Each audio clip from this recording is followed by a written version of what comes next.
LA. Okay. I just need to see something from Lamine Yamal. I expect France to win, but I would love to walk away saying, okay, that's what everyone was talking about Yamal, even in a loss. Okay, so when you're on the biggest stage, which is now that you're in the semis, you're with the heavy hitters, and you're going up against arguably, Spain came in as the favorite, right? Yes, and they then were, after getting shut out by Cabo Verde, then France kind of took over. So these are probably the two heavy top favorites. I would agree. Meeting in the semi. So yeah, today is this is the big show.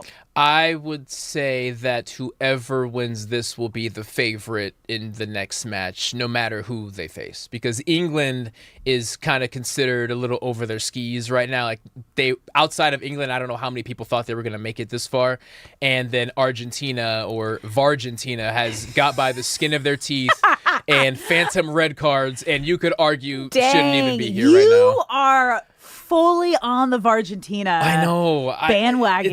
It's just you're easily influenced right now. Very influenced when it comes to soccer, and because everyone that I was rooting for individually has bounced, I'm kind of just a man without a country right now. I'm just a sad floater. Yeah. I don't really know who I'm going to root for. I don't know what I'm going to do. So right now I'm rocking with France because I like Mbappe, but I could be swayed somewhere else. We'll see. But don't you have Argentina in the team pool? Yeah. That's so you don't really care to win the trophy then? I wouldn't feel good about it if Argentina won. I will hoist that trophy and talk trash to all of you. You would think I was born in Argentina, the amount of trash I'm going to talk. Okay, good for you. I wouldn't feel great about it once everyone left the room. Are you a trash talker?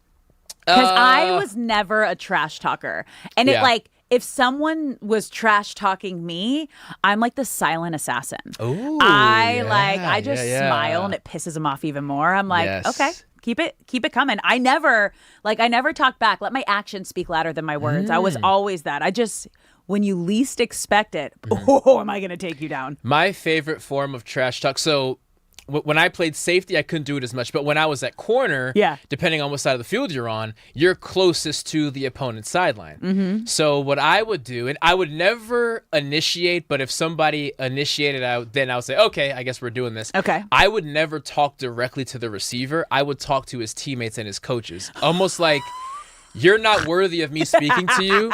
I would talk. Are you seeing this guy right here? Exactly. Are you seeing what he's doing? Exactly. Like that's mental mind games. Oh, that's absolutely. That's good. That's not trash talking. That's getting in their head. Exactly. That's different. I could look at a receiver and say, you're a bum, and it might sting. But if I look to the sideline and say, your man's a bum, that stings 10 times more. It always works. Well, because then it hits their ego. Yeah. Like, whoa, wait, why is he talking to? Whoa, wait, hold on. What the heck's going on? It always worked. Yeah, no, trash talk was never my thing. Yeah. But if you talk trash to me, you guarantee I'm going to beat you. Elbows, little headbutt here and there, you know. Oh, yeah. Spice it up. I was a bulldog. You got to spice it up. I was a bulldog. I was the enforcer. Oh, that's too much fun, you guys. Good times. Yeah, good times.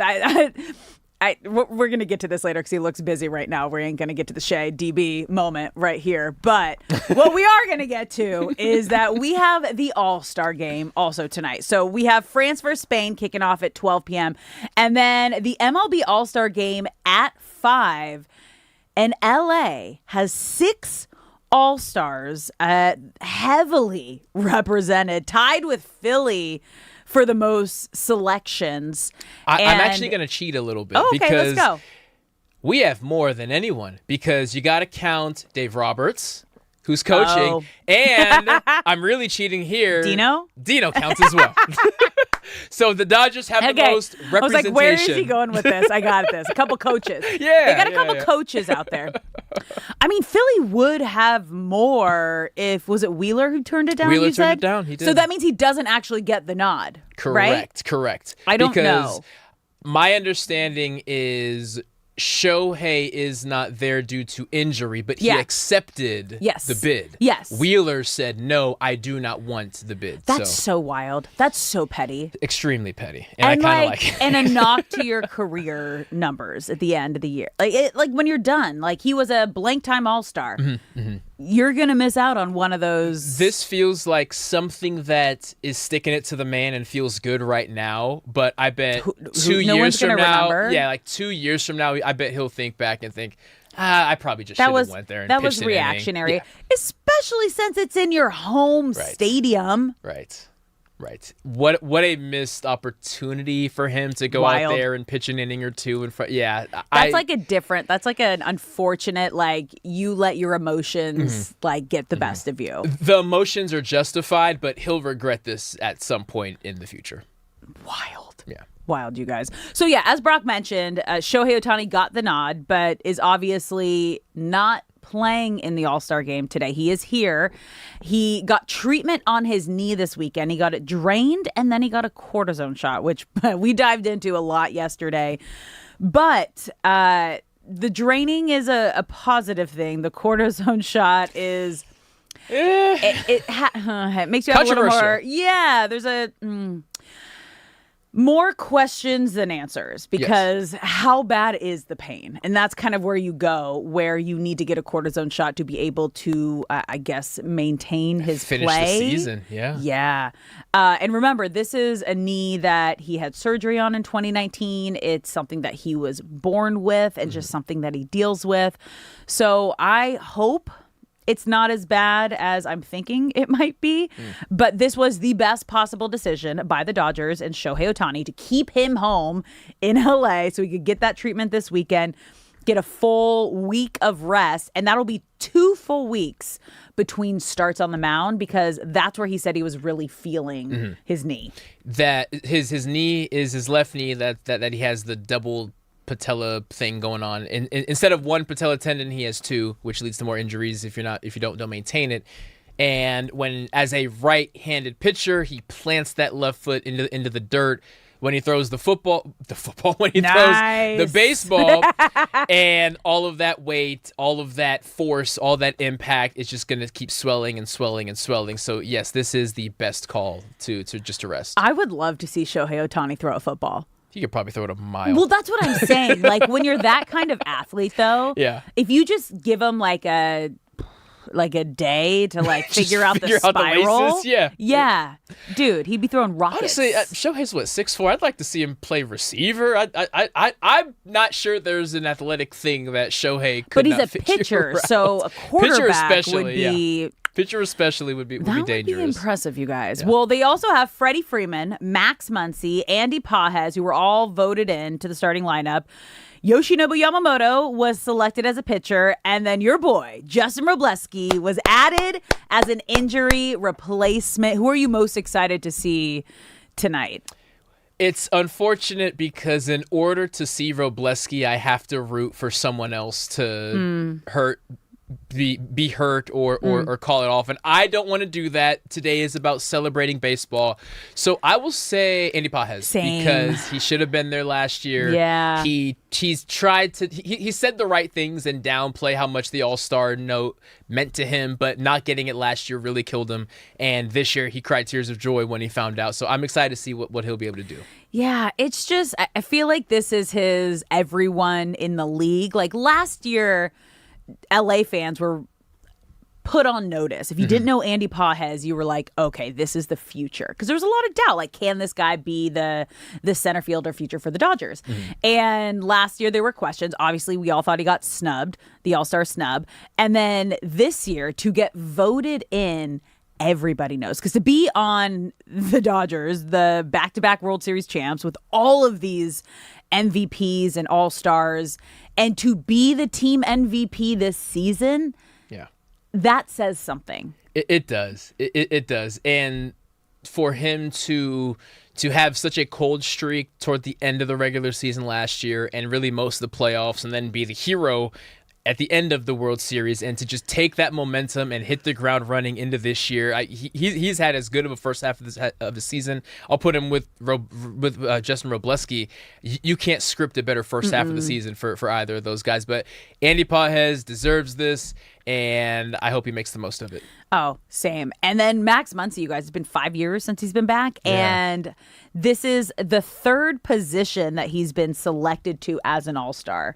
Yeah, and when you look at Shohei Ohtani, the entire league knows he's one of the best. Freddie Freeman, the whole league knows he's one of the best.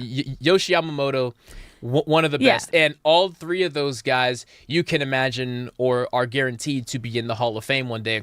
I love Max Muncy being 35 years old on a 1-year contract, firmly on the back end of his career, and an opportunity to remind everyone I'm still one of the best third basemen in baseball. Yeah. And it's really cool for a 35-year-old guy to be able to do that. Let's go, you guys. This is going to be a fun one tonight. First pitch at 5 p.m. in Philly. If it's anything like the Home Run Derby was last night, we are in for a treat. That place is electric. It's going to be so much fun. I mean, shout out Mike Trout. Also, Mike Trout will be there. Mike Trout will be there. I got you. I got you. A little bit of Angels love. Thank you. This will be at least his 10th selection. At least 10. No, got to be way more, right? He's got to. 10. But this will be big for him because he's from New Jersey, but the town he's from is just over the border. 12 selection for Trout. So this is basically a homecoming for Mike Trout. I didn't even think about that. Thank you, Brock. Yes, I got you. I was at his very first All-Star game. Oh, that's right. That's right. You did tell. Yeah. Yeah. Okay. Now I'm excited to see Mike Trout out there because this is also like a home game for Trout. All right, guys, we got to take a quick break. When we come back, the Lakers made another addition, but are they done yet? We're going to dive into that when we come back. You're listening to Brock and Alex on the new 97.1 The Fan.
What's up, LA? Welcome back to Brock and Alex on the new 97.1 The Fan, the voice of LA Sports. I'm Alex Curry or Brock Farine. Thank you for spending your midday in LA with us, whether you're listening on the radio, the Odyssey app, or watching us live on YouTube.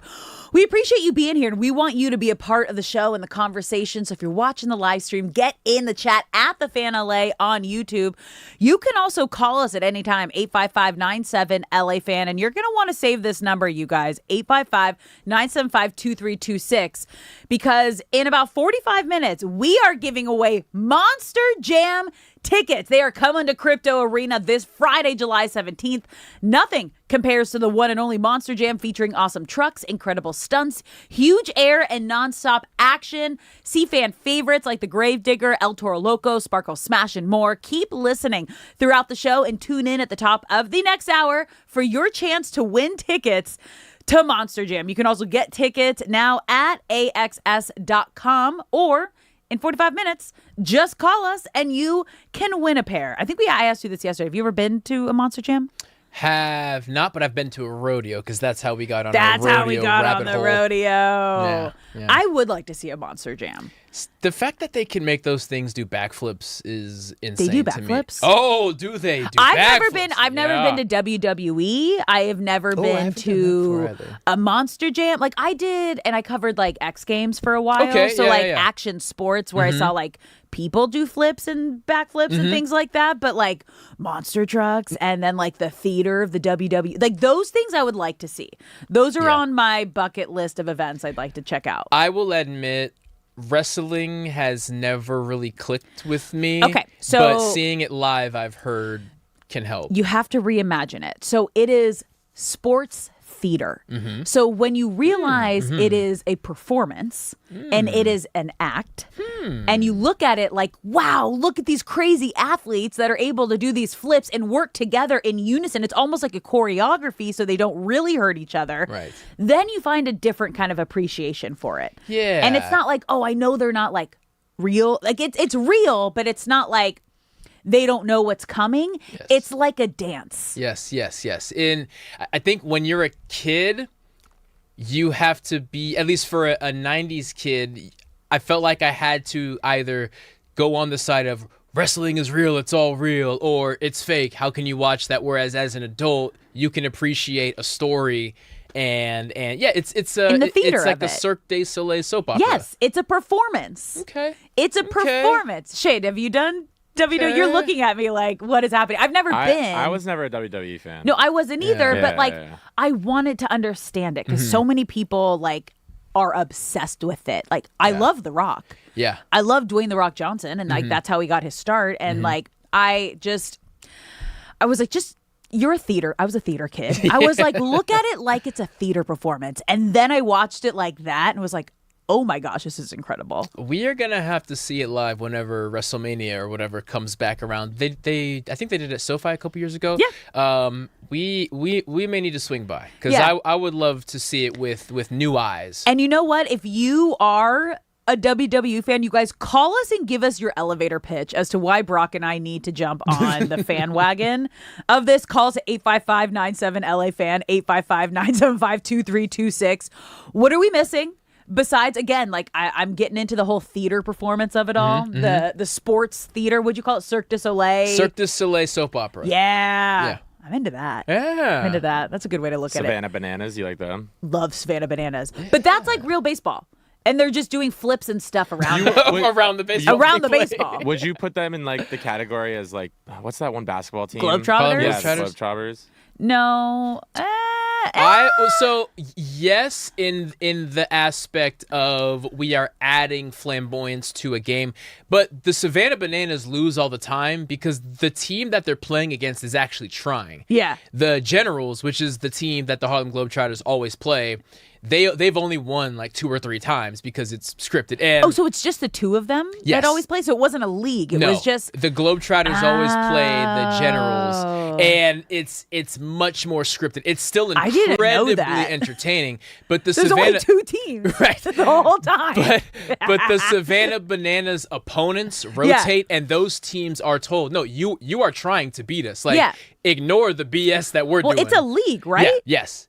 And they're not guaranteed to win every single game. Also, Savannah Banana games are sold out, and the only way you can get tickets, like home tickets, it's a lottery. They're selling out college football stadiums. Dude, they sold out Angel Stadium like 3 nights in a row. The cheapest ticket was like $300. I was traveling. It's when the Yankees were here too. Like that was. Yes, you're right. You're right. I was traveling for football, college football coverage. I want to say 2 years ago, and the Savannah Bananas were kind of like this newish thing, at least new to me. No, they've been around for a while. It's just they're just catching heat finally. Yes, but so 2 years ago, before the big boom, I had heard about them, and I was somewhere in the South, and I thought, oh, you know what? I have a day off. I'm just going to go catch a game. This is going to be great. Nope, sold out. Yeah. And I called them like, oh, no, you are not getting a ticket. No. I don't know what you think this is, but you're an idiot for even calling. And that's when I realized how big they actually are. Dude, I've been sitting at a bar, and a Savannah Banana game was on, and a regular baseball game was on that wasn't the Dodgers. I watched the Savannah Banana game the entire time. It's impressive. It's the so backflips, the everything,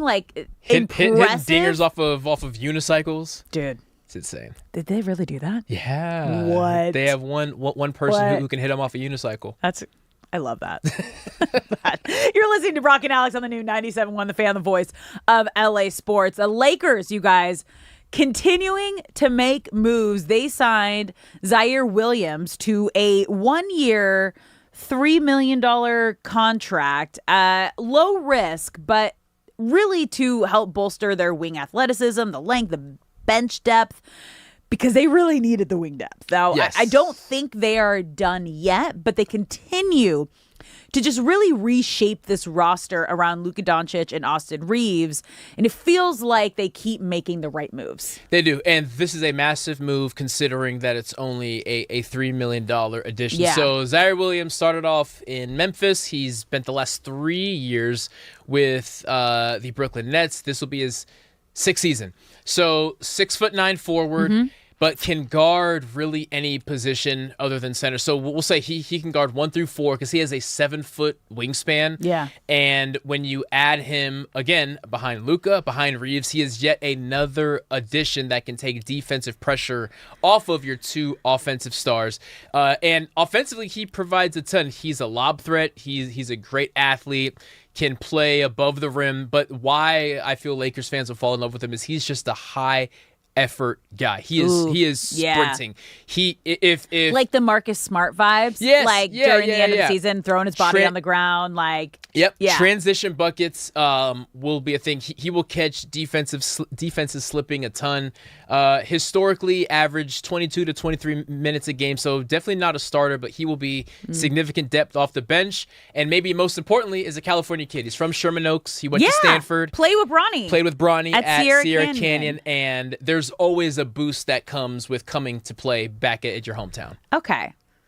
It's a good move. And that's a great Jonathan move. Kuminga is still very much on the radar. That was my next question though. So now if the Lakers do get Kuminga, it would require some movement. I mean, we thought that was going to happen anyway just because they're going to have to move some money around, and it really feels like it's going to have to be a sign and trade with Atlanta if they make that happen. So now that they have Williams, if they're able to get Kuminga, is this a completed roster where you feel comfortable they can compete to get to the Western Conference Finals? Yes. So with the addition of Zaire Williams, they are at 15 men on the roster. So to add someone else, they have to get rid of someone. So now, if it's a sign and trade with Jared Vanderbilt involved, then that's one thing. If LeBron goes to Cleveland, they have told LeBron that we have a spot for Bronny. So getting rid of another player by means of trade or being released will be no big deal. But to answer your question, yes, if you add Jonathan Kuminga, I am more than satisfied with the starting roster, and I am more satisfied than I thought I would be with the depth. I thought coming into this offseason that Pelinka was going to have to, of course, address what Luka wanted. But my concern was going to be, with what's left over, are they going to be able to provide enough depth? And Pelinka has far surpassed what I thought he would be able to do with the depth. Now he just needs to add the one more starting piece, which is Jonathan Kuminga. And if they can do that, I have to give this offseason a A for the Lakers. Yeah. Obviously, we're also like, there's a lot of things that have to happen before Kuminga would become a Laker. And I think LeBron James and that kind of domino piece is the first thing, because teams are waiting to see where he's going to go. And if he doesn't go, are they going to use the money they were maybe going to pay him to maybe try to go after a guy like Kuminga? But then also, Bronny James is still on the Lakers roster right now. And say LeBron goes to Cleveland, they made it very clear, right, that they have a roster spot open for Bronny. So then that would open another roster spot. So there's so many different things that can happen, and we're just kind of in a waiting game at this point. The benefit that the Lakers have in regards to Jonathan Kuminga, because that initial offer of $10 million, I'm confident was probably the lowest offer amongst he wanted the teams like 18? that reached out, 15, 18, something like that. And but what the Lakers can offer is a starting spot and an opportunity to be attached to Luka, who we now have Exhibit A and Austin Reeves, who, if he likes you and you succeed with him, will give you all the money in the world, which Austin Reeves now has. And what the Lakers also have is the list of teams that are strongly pursuing Jonathan Kuminga has now shrunk. Now they're saying it is the Lakers, it is Milwaukee, it is Sacramento, it is Cleveland. Now, Cleveland will only pursue Kuminga if LeBron goes elsewhere, in which case they'll probably give him a lot more money. Yeah. Milwaukee and Sacramento can give Jonathan Kuminga more money, but they can't give him an opportunity to compete for something real. You'll be the man, and you will play, like I always say, meaningless basketball, kind of in a tongue-in-cheek way, meaning you're not going to be playing playoff basketball. So championship caliber basketball, exactly. And a starting role on a team that is realistically competing for playoffs and a championship, that is the leverage that Pelinka has over Milwaukee and Sacramento. But like you said, it comes down to if LeBron goes to Cleveland, because if not, they'll probably bring in Kuminga. Yeah, and again, like, you can't blame Kuminga, because he might get more money someplace else. And this is a conversation we have often across all sports. It's like, do you want your bag, or do you want to be on a championship caliber team? A lot of times they don't go hand in hand, and you're gonna have to take a cut in order to get there. But you can't blame a guy. Cannot blame a guy for whatever he wants to do. All right, guys, we're going to take a quick break here. When we come back, it is time for Do You Care LA? More Brock and Alex after the break.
What's up, LA? Welcome back to Brock and Alex on the new 97.1 The Fan, the voice of LA Sports. I'm Alex Curry, here with Brock Vereen. Thank you for spending your midday in LA with us. Whether you're listening on the radio, the Odyssey app, or watching us live on YouTube, we appreciate you being here. We want you to be a part of the show and conversation. So get in the chat at The Fan LA on YouTube. You can also call us at 855-97 LA Fan. You're going to want to save that number because we are giving away Monster Jam tickets in about 15 minutes, you guys. Monster Jam is coming to Crypto Arena this Friday, July 17th. Nothing compares to the one and only Monster Jam, featuring awesome trucks, incredible stunts, huge air and nonstop action. See fan favorites like Gravedigger, El Toro Loco, Sparkle Smash, and more. You're crushing this. Can I make it through? I can make it through. Keep listening throughout the show and tune in about 15 minutes, top of next hour, for your chance to win tickets to Monster Jam. Yeah. I need to go just so I can say that like at a Monster Jam. I'm at Monster Jam. You definitely got it down. There's like a perfect amount of gravel in your voice there. That was good. That was really good. Thank you, sir. Yes. Thank you. What's that one song? It's the Monster Jam. The Monster Mash? The Monster The Mash. Monster Mash. Okay, yeah. Okay. Something was was a stuck in Monster my Mash. head. It was a I don't great remember big what the lyrics. smash. Yeah, I needed that. Thank you, guys. It was stuck in my head for so long. I don't know what man. the lyrics I never were, realized. though. Is it supposed to be Dracula singing that song? It was a Monster Mash. Because it's such like a Mash. Transylvania-ish accent. It might be. Is it not him singing me it? see. I Who's thought, singing? I'm imagining it with him singing it. Me too. I don't know if anyone He is else a sings is it. it a vampire is a monster? No. Ooh, that's a So good that question. would make sense. See, I don't know. I don't consider Is vampires a vampire monsters. a monster? What are they? They are. They're a monster. What are they? They transform. They suck your blood with their teeth out of your do? neck. That's a monster. Okay, but this is going to be very semanticsy. Okay. But their human form is the transformation. They're just misunderstood. Isn't guys. the animal? Isn't the bat their true being? No, And then I they think transform to the human? No, because Or is they it the other way sleep at around? night in the coffin, and As a then human, they you're right. as a human, and then they get burned by the sun if they're out during the day. True. So they have to go to, and then they go to the bat. It's you guys. I'm reading a book right now that has so many monsters in it right now, and so book is I'm this? like, Throne of Glass. Oh, It's a whole series. My wife read those. I'm on the second book. You guys, I got through the first book in 10 days. I am almost done with this. I have like an hour left. I listen to my books on my drive home and on my walks. Yes. I've gotten through this book because I was by myself all weekend in 4 days. I am obsessed. I know people I love am in these. Monsterland. I totally understand. Yeah, no, highly recommend. I'm in That's why I'm like, Monsterland. yes, I know what monsters are. Yes, Yeah. I've heard great things about that. And what's the other one? The Fourth Wing or something like that. Incredible. Yes. I got my husband watching that. That's like Ooh. dragons meet like Harry Potter world because they're like in school. okay. And Michael B. Jordan just picked up For the Amazon rights. Prime, Yeah, yeah. for Fourth Wing. That's going to be incredible. I cannot wait. I'll be watching. I cannot wait for that. But yeah, no, this series, I read her first one, Court of Thorns and Roses. Okay. Thorns and Roses. Yes. Yeah. And that had to do like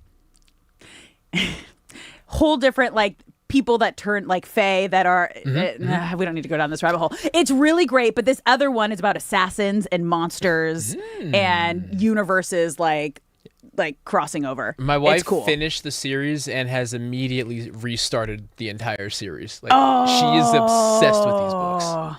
So they must be phenomenal. Oh, they are incredible. Tell your wife I get it. I, like 4 days to finish. I'm going to finish 3 books in a month of this series. Okay. Yeah. It's that crazy. Well okay. done. We care about this, but now it's time to bring in producer Shay for Do You Care LA? The sports world is talking, but what's actually worth talking about in LA? Producer Shay brings the stories. Now Brock and Alex give the city your verdict. Do you care, LA? What is up, guys? Welcome to Do You Care LA? You heard the big man speak. It is the segment where I tell Alex and Brock different stories from around the world, and they tell me if they care or not from an LA perspective. Let's get right into this one, guys. So this news came out yesterday with FIFA President Gianni Infantino saying the organization will discuss expanding the World Cup from 48 to 64 teams. So it was already discussed how it was expanded this year and how people were saying if it's going to be good or bad. I think we were fans of it. but 64 might be a little too much. That would mean 128 matches, guys. It's a lot of soccer. It's a lot of soccer or football, whatever you want to call it. But do you care, LA? I love it because the fact that we saw so many countries this year that never got the opportunity to be a part of a World Cup, seeing what it meant to them. I mean, it's going to probably, extend the group stage another week? Probably, is what it would do. But just to see how many more people came together and the joy that it brought everyone. Where is it? Is it South America, the next World Cup? Next year, no, the women's is South America. No, but this would be the men's World Cup. Portugal, Morocco, and Spain are kind of sharing it. So if they can actually handle that, Yes. that would be the biggest thing. However, though, if it's 3 different countries that have professional soccer teams, I think it would be fine. And it's just... This would be so fun. This would be so fun. Yeah, the only downside is what you hinted at there is this will severely limit, I think, countries that are capable of hosting. You need a lot of hotels. Yeah. And a lot of lodging. So it can't just be one country. No. It's going to have to be multiple. Like we saw this year, though, it was U.S., Canada, and Mexico. Yeah. And it was great. I mean, the U.S. could have done it just because we're so big. But yeah, moving forward, it's going to have to be in a few different places. It'll definitely limit. But to your point, look how many countries went way further than they were supposed to. Cabo Verde. Or even gave major countries scares that they weren't expected to. So, yeah, I anticipate this going through and getting expanded also because FIFA doesn't need anyone's approval. They can just and they're like, more monies? More monies? People like this and we can make more monies by this? Yeah, we're going to do it. We do care and sounds like we both see it happening. I'm down. I'm in and I'm down. Yeah. I think I'm in. As long as Iran gets past the group stage, I'm in. Yeah, probably not again. It's You don't have to do them like that. It's been brutal. It's okay. Just to have sad Shay. On to the next one, guys. Women, Nothing against the country. I hope they do. This is strictly directed towards Sad Shay. happy. No. I get it. No, not at all. Don't say that. On to the next one, guys. Women's pro baseball returns to America. So women's professional baseball used to be a thing 72 years ago. It's been a while. So the new league begins play August 1st with 4 teams, including Los Angeles. They also include New York, San Francisco, Boston. But it features Olympians from around the world, softball players, baseball players, people that didn't even play for a while, but they used to want to play, athletes, celebrities, everyone. Everyone's in this league right now. It's fun. It's cool. What's it's celebs? real. It's not celebrities like Instagram celebrities. You know what I mean? It doesn't necessarily athlete celebrities, if that makes sense. I don't really know what to call that brand of. Because it's athletes / they don't really play in a sports league, but they're Insta famous? Yeah, I guess. Yeah. But I think I know what you mean. They didn't necessarily go pro in a sport, but they're really skilled. Lethal Shooter. Yes, he's that's one. a good example. Lethal Shooter, for instance, he's someone that he's a guy that's known as the person that will train you on your shot. He is someone that is so big on Instagram, Twitter. He's always posting stuff. Has a ton of respect. If he plays in a game, he'll drop 40 on you. You know what I mean? Yeah. And he can be playing literally Kobe can be on the other side of him. So his shot is very, very good. Are you saying? I'm just saying Kobe because Kobe's so good. I'm not saying actually he's gonna drop 40 on Kobe, but I just because Kobe is literally at the top of my list. I was just saying the best of the best of the best. But Kobe, who's not here anymore, Kobe. Because I think Kobe's the best, one of the best to do it. He could have. Yes, okay, exactly. I thought you said he would. No, he could. Shay, what world are we living in right now? Are you in another dimension where he's back here? We are in the weeds Of course not. Shay. But that kind of athlete, that's something we're seeing a lot nowadays. Okay. But I love this. I will say I care because more women's sports leagues is just going to be better for the next generation of young athletes to see that there is a space for them, that this can be something that you work towards past college, past NIL. So I'm here for it. Yeah, obviously baseball from a pitching perspective is completely different from softball, but post softball career in college there are really limited options for young athletes to pursue, and maybe this can add to that list. So there's the Boston Hunters, the New York Heights, the LA Queens, and the San Francisco Firebells. Each team is inspired by a player who was initially part of that league, Okay. or just a famous woman's activist from that town, which is Yeah. really cool. I'm Love gonna get that. some LA Queens merch because Yeah. their colors look dope. Show me. and Here you go, right here. San Francisco's gonna have some heat. So San Francisco's purple and red. The LA Ooh. Queens are black, white, and gold. The New Dude, York Heights that's are baby blue and white. sick. Also, Boston just Hunters LA are army Queens. green. I'm in. Yeah, I'm in. we are in on this. We care. And a lot of Savannah Bananas, not a lot, but there are a few Savannah Bananas players who are women. Yeah. And they're in this league. Love. So Love. just to tie in our previous conversation about the Bananas. Love that. We care. But that's what I mean by celebrities, though. Yeah, like yeah. the Savannah Banana. Like That's a professional We gotta athlete. figure out a name for that. I know That's a what professional you athlete. mean. Yeah, like there are people who kind of make a living off of making crazy shots in the backyard and they get sponsorships. But then if there's Dude like a Perfect. fundraiser Dude game, Perfect, yeah. they'll go out there and Yeah. actually hoop. And Yeah. you used to play overseas, then you pivoted to social media, and yeah. So there Well, yeah, is because you a can kind make of a separate career. You can world make for a those career guys. and a living on social media. Mm-hmm. Yep. Okay. Yep. Yeah. It's a cool genre of people. Yeah. I like it. I got a lot A of friends that are genre into of it. people. What Shay. else am I gonna say? What do you mean? Shay. It's a career. Yeah, it's a genre career- of career. It's what? It's a genre of people that work in that career. I'm looking at the LA Queens merch right now. Yeah. And What do we got? Are you the home ordering jersey us? looks kind of solid. You gonna? It's Oh, tough. it It's just says tough. Queens. It just says Queens on It's it, but tough. it's got the 4 diamonds Dude. across the breastplate there. That's Okay. sick. The players are super tough too. The social stuff that's been coming Yeah. out. Show me. everyone's What do we tough. got? I'll Send it that. to me. I need to do a deep dive. Oh, this is fun. All right, you guys. Hour number 2, Brock and Alex, coming up next on 97.1 The Fan.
What's up, LA? Welcome back to Brock and Alex on the new 97.1 The Fan, the voice of LA sports. I'm Alex Curry here at Brock Vereen. Thank you for spending your midday in LA with us, whether you're listening on the radio, the Odyssey app, or watching us live on YouTube. We appreciate you being here.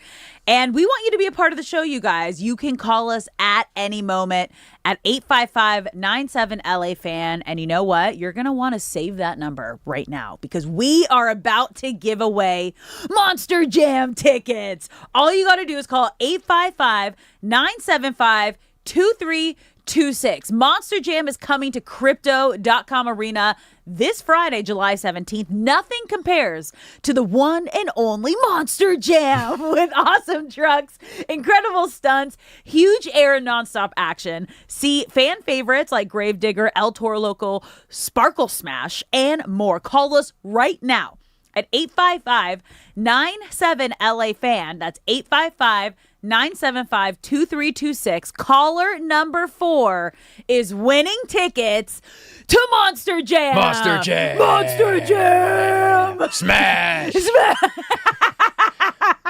It's so funny. So I learned about this when my husband played Red Rocks in April. The drummer's son, Cy, is almost 3 years old and the biggest monster truck fan. And they went to the last time it was here in LA, and his favorite is Son of a Gravedigger. So we said Gravedigger was going to be there, but his son is also there too, and that was his favorite truck, and he was showing me, and we were smashing the trucks together. I was like, I get it. Ooh, Gravedigger might be the one that does backflips. Is it? Gravedigger backflips. Yes. No way. Gravedigger's the one that does backflips. That's what I was thinking of. Okay. Yes, he has the big green and black monster truck. Okay. If you've seen any commercial ever, he's their Patrick Mahomes kind of. So he's like their guy when it comes to monster trucks. So then that's why his son would be that big, because it's Son of a Gravedigger. And I was like, that. Okay. Not really clicking, but I know. Yeah, I don't get it, No. but like now I get it. If you're saying like that's like the guy. And also with these events, they typically have the best food because this community loves to barbecue. Oh, they love to fry foods. You will always get a good meal. But it's at Crypto. It's at Do they Crypto? bring different food, or is does it just a stadium food? Okay, right? let me hold off on that because Crypto probably has the rights to give food. But that doesn't mean you still shouldn't go. You should still go, especially if your kids like to break things. Yeah. So if you want to win, you guys, caller number 4. It might already happen because he's Shay on the phone with somebody. 855-97-LA-FAN, 855-975-2326. That's going to be a blast, you guys. You know what else is going to be fun? We've got Spain and France kicking off in about an hour. You charging? Yeah. Okay, We're good. charged. I was like, you charging that iPad so we can watch it here? And then the All-Star game.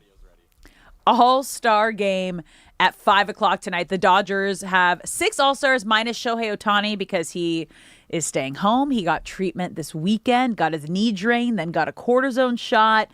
He got scratched from his start on Friday. So that would mean if he starts, I don't know if he would be this soon, but if he starts Friday in New York when they play the Yankees, that would be a full 2 weeks between starts, which would be a good amount of rest time for someone like Shohei Ohtani. Yes, there are a lot of things ailing that man right now, and what we know is that they hurt more than he would like to let on. But from the bicep that can heal, the blister, which I would expect to completely be a gone thing after we're not 2 talking weeks about it of anymore. not throwing it. There's so many injuries. I feel like I'm forgetting one, but we also have the back of the knee, which is the scariest one. Yeah, no, it was a double bicep because it was twice. Oh, it was 2 biceps. That's what it is. Yeah, because it happened twice this season. Yes. But when we had, I'm trying to think, was it Alden who we had on? Alden Gonzalez, ESPN MLB reporter last week. And I was like, do we need to be concerned about anything? He's like, nah, bicep set is fine. Blister, that'll heal. He goes, knee? You might want to worry about that. Might want to keep an eye on that. And then within an hour was when the news broke that he was getting scratched from a start and not pitching in the All-Star game. So this is going to be best case scenario. Hopefully this is the rest he needs. Hopefully the draining. Is it like a surgery, by the way? Or are you awake for it? Like, how does that go down? No, it is truly just picture a swollen body part and then sticking a syringe in there empty. And as you pull back the plunger, whatever various fluids are in there. And you do that I as don't many wanna times as picture you need that, to. Brock. I'm terrified of needles. Oof. I don't have any tattoos. It took me 7 attempts to get my ears pierced when I was a kid. 7 attempts. Thank goodness I didn't see the giant needle that went in my back for an epidural and spinal tap when I had a child. Like These weren't 7 different trips, right? It was 7 times in one trip to get your ears pierced. Nope, 7 different trips. So by the 7th time, you're walking in the door, and the owner's like, "Oh my God, It was this like girl." Claire's. Like back in the day, you just go to Claire's and you go get your ears pierced. This girl I is would run here out again. crying. My mom said when I was a kid, they used to have 3 nurses hold me down to get a shot. Terrified of needles. You have never liked needles. No, but I'm Yeah. good now. Like I'm an Yeah. adult. I'm a mom now. Adult. I have to be the brave one now. Yes, So I yes. take deep breaths. I close my eyes and I just don't look. There you go. That's all And you you can pinch do. another part of your body, so like your body thinks about like that That's pain smart. That's smart. opposed to like what's happening. Final trick Yeah? for anyone who is afraid of needles. You 'Kay. can also use this to pass a lie detector test. What? Take a little thumbtack and Yeah? put it in your shoe. And as say you're getting blood drawn, as the needle is getting poked in, slowly press on the thumbtack. What? And all of your brain synapses will focus on the thumbtack, and you won't feel How the do you syringe know at all. this for a lie detector, Brock? I have more No. questions. It's good to have tricks up your sleeve. No, what? It's good to How do have you know some this? tricks up your How do you know this? Have you sleeve. tried this before? Aaron Donald might be coming back. No. You do not get to transition out of this. How do you know this? Where is this coming from?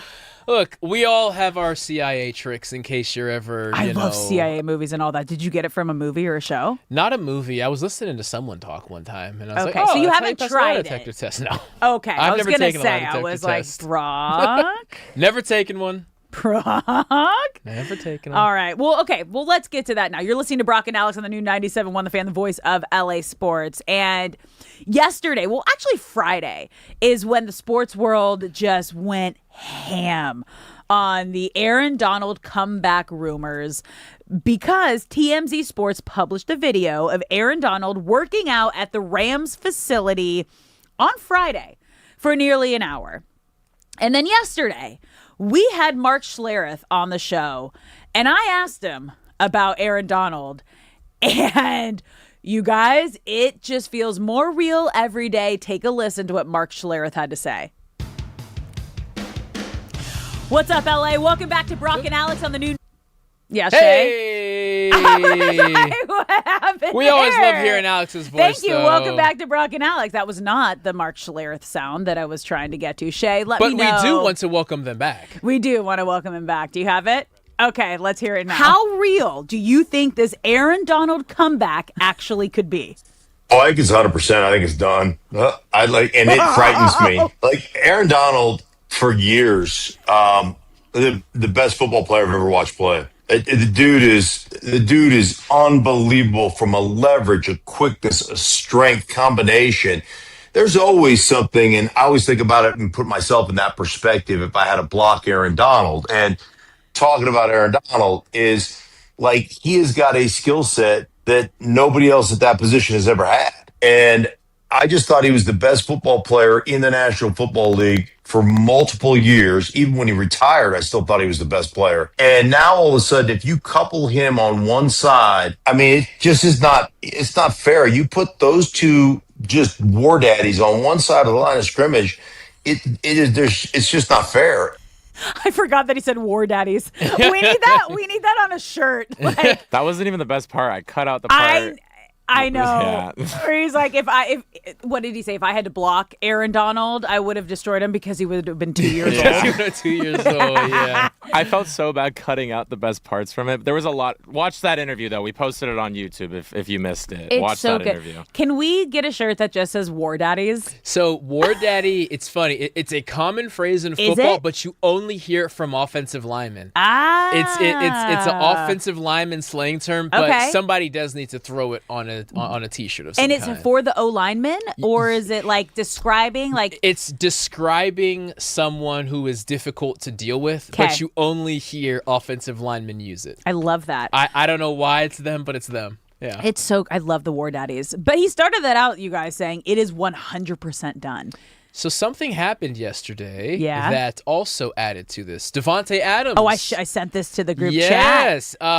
He sent it. He posted a photo on the story of him and Aaron Donald dapping up pregame or postgame or something, and then Aaron Donald reposted And it said, say like my brother underneath? My brother. With So a handshake? When Aaron Donald reposted it, he said, my brother and Aaron Donald's coming back.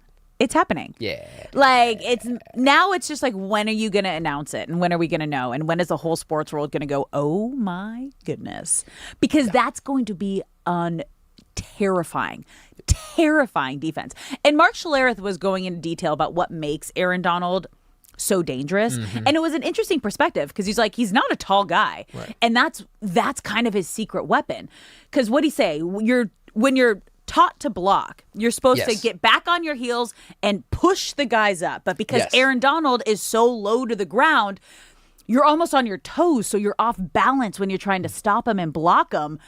And he's just so fast that you cannot get your footing right to even get close to stopping him. Low man wins in the trenches. The low man wins. So you got a bunch of 6'5", 6'7" offensive linemen. It's almost like the bigger you are, the more difficult it is to block Aaron Donald. Another thing about him is he doesn't weigh a ton. Like he can. He's a lean, mean fighting machine. Exactly right. I mean, this guy is probably whatever the healthiest least amount of body fat you can have. Like he's shredded as a defensive lineman. So there's not a lot of him to get your hands on. So he can get under you. He's stronger than you. He's faster than you. If I just rolled a 250-pound bowling ball at you and told you to stop it, that's basically what you're expected to do with Aaron Donald. Is he gonna have to beef up?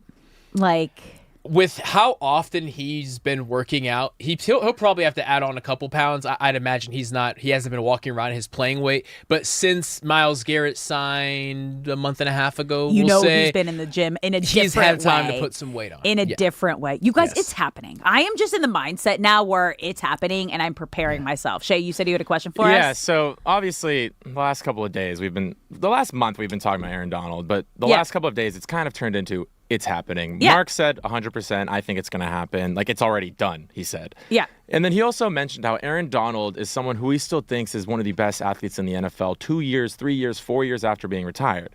So it's like, obviously now when you're pairing him with Myles Garrett and you have these two Goliaths, I want to ask you guys, and we're basically saying that Aaron Donald's playing now. Who do you think will have a bigger impact on this team this year? I want to ask you guys that because we're talking now. Aaron Donald's on this team. Yeah.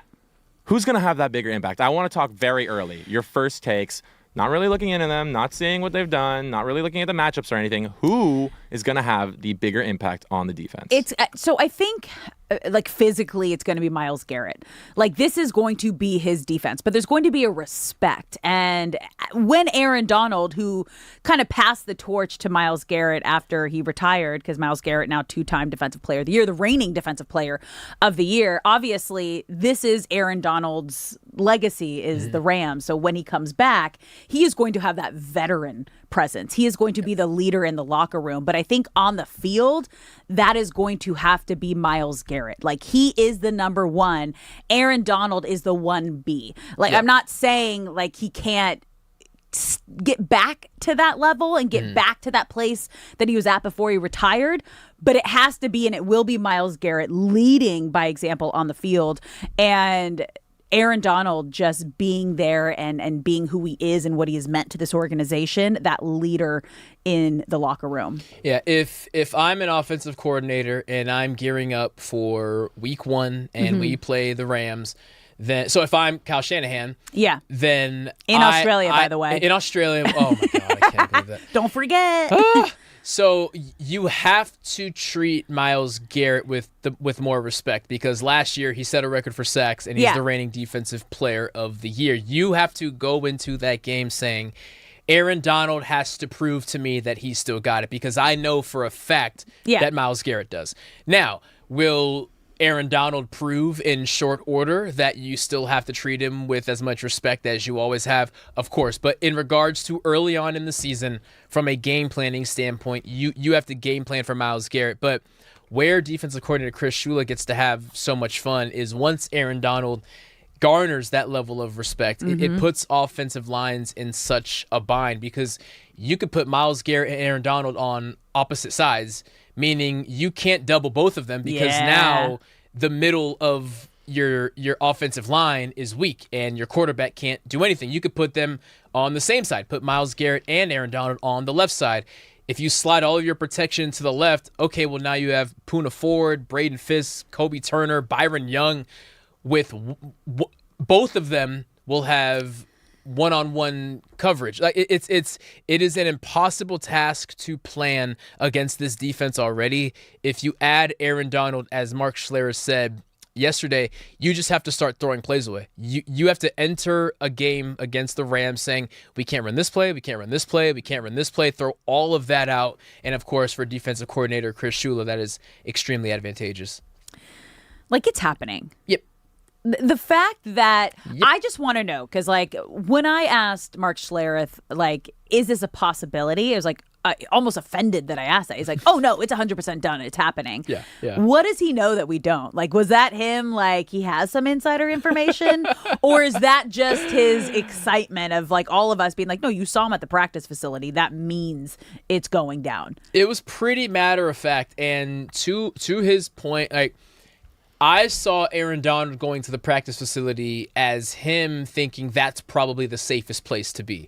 What? No, that's like where all eyes quietest are there. place. But this is the thing. Football is currently on a break. Yes. And any local, Aaron Donald lives in LA somewhere, any local high school or junior college or college has buzz going on. Like there's high school camps going on. People are running around the track. People are out there playing soccer. You could argue that going to the Rams facility when the Rams are currently not there is a quiet place to go. The Rams, of course, know that he would be there. Someone tipped TMZ off. Yes. Do you think it was inside the building? Yes. Yeah. There is. So it's purposeful. There's probably an intern who works in the training room who walked by a guy in the aisle in the hallway and said, "That looks like Aaron Donald," and then sent a message to TMZ saying, $80,000. I'll tell you some information about Aaron Donald. Good for them. I said this yesterday too, though. It also could have been like purposeful, a genius move by Les Snead. Just like let them know that it's happening, so more pressure comes out, and Aaron Donald has to think about it even more. But it sounds like it's already a done deal, because when Les Snead was on the fan on D Fish and Decker, he told us, keep talking about it, you guys, because if he hears it and he's losing sleep over it, that's better for us. We can't be the ones doing it, but we kindly and politely ask you guys to keep talking about it. Get those 99 jerseys ready, people. And we did. I can't wait. All right, you guys, we have a winner. Congratulations to Richard. You are caller number 4. You just won a pair of tickets to Monster Jam this Friday. Congratulations. How we feeling? All right. Thank you. That's great. Yeah. Looking forward to it. Who are you going to bring? I'll bring my son. Yeah. Never been to Monster Jam, so it'll be fun. Yep. Me neither. And I've heard it's just absolutely incredible. The vibes, the energy. Congratulations. I hope you have the best time ever. Thank you so much. Congrats, Richard. It's going to be a great time. Like I said, shout out to Montrose, by the way. To what? Montrose. It said Richard from Montrose. Oh, shout out to Montrose. Yeah, a very underrated fireworks. They on the 4th of July. They do a ton on the 4th of July. Okay. Regarding the fireworks, yeah, and they also have really good food there. Shout out Montrose. Oh. And shout out Richard. Where is Montrose? I don't. Okay, I'm Montrose. so happy you asked me. I was sitting here. I was like, and where on the map might that be? Okay, do you guys know where Angeles National Park is? Yes. Where? Angeles National Park. No. Latuda Mountain Canyon. High, like No. on the way to Mountain High. No. Okay. Do you know where La Cañada is?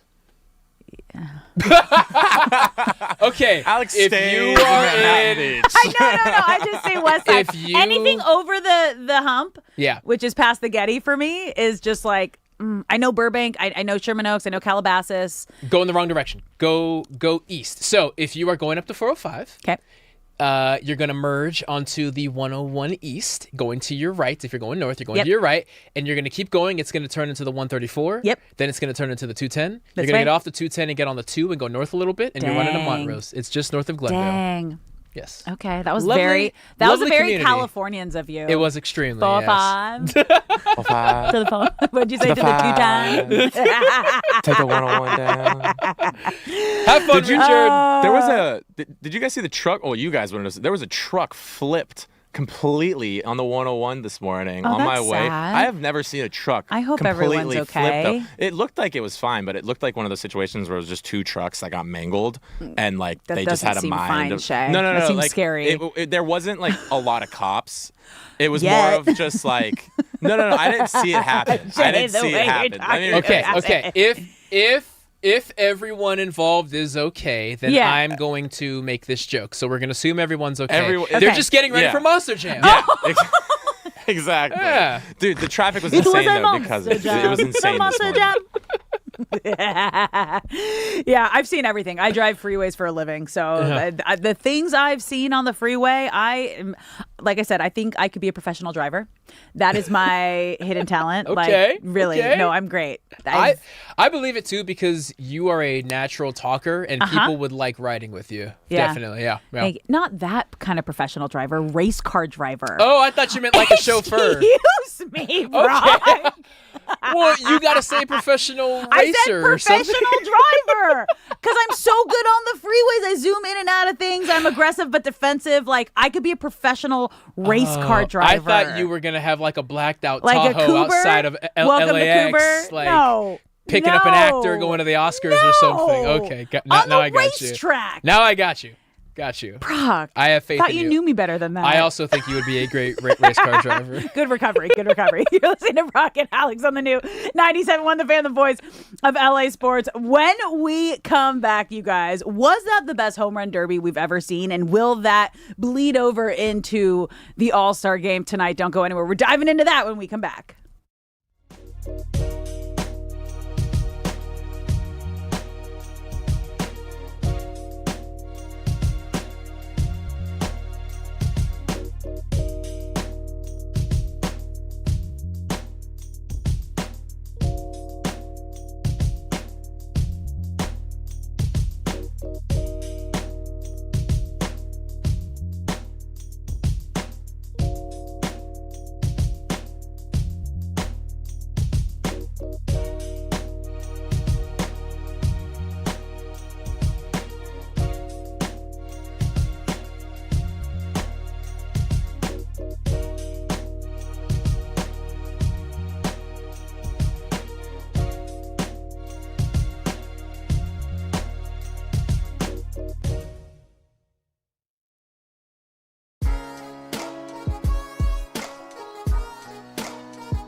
What's up, LA? Welcome back to Brock and Alex on the new 97.1 The Fan, the voice of LA Sports. I'm Alex Curry here at Brock Vereen. Thank you for spending your midday in LA with us, whether you're listening on the radio, the Odyssey app, or watching us live on YouTube. We appreciate you being here. We want you to be a part of the show. You can call us at any time at 855-97-LA-FAN, 855-975-2326. It is All-Star Week, you guys, and the Dodgers, just posted everybody ready for the red carpet. So when I was talking about this, I think yesterday maybe or Friday, the All-Star 2 days of the Home Run Derby yesterday and the All-Star Game today is jam-packed with what the players do, with what the media do.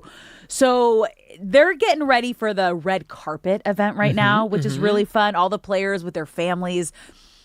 When it was in Seattle, it was like down by where they like throw the fish market. Yes. So it's not even by the stadium, but it's just kind of this celebration where they get to walk the red carpet, talk to the media, have some food, some brunch. Family can have some drinks. Really cool for the fam. We saw the photo of Max Muncy with his daughters there. So we have Andy Pajes here. He's going suit, but no shirt underneath. Classy look. Okay.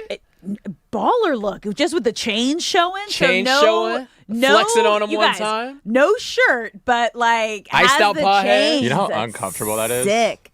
It is one of the most uncomfortable things to do. Like just the suit with the no shirt under. I've tried it before. Well, I'm sure he has some sort of like a wife beater or undershirt. something like on. Also, yeah. like, welcome to being a woman. Yeah, like, yeah. I stopped tried you it the don't other wear day. like a long shirt underneath this. You just wear like a tank or a shirt. And then Yoshi, this man is. Where do I get here? Right there. Here we go.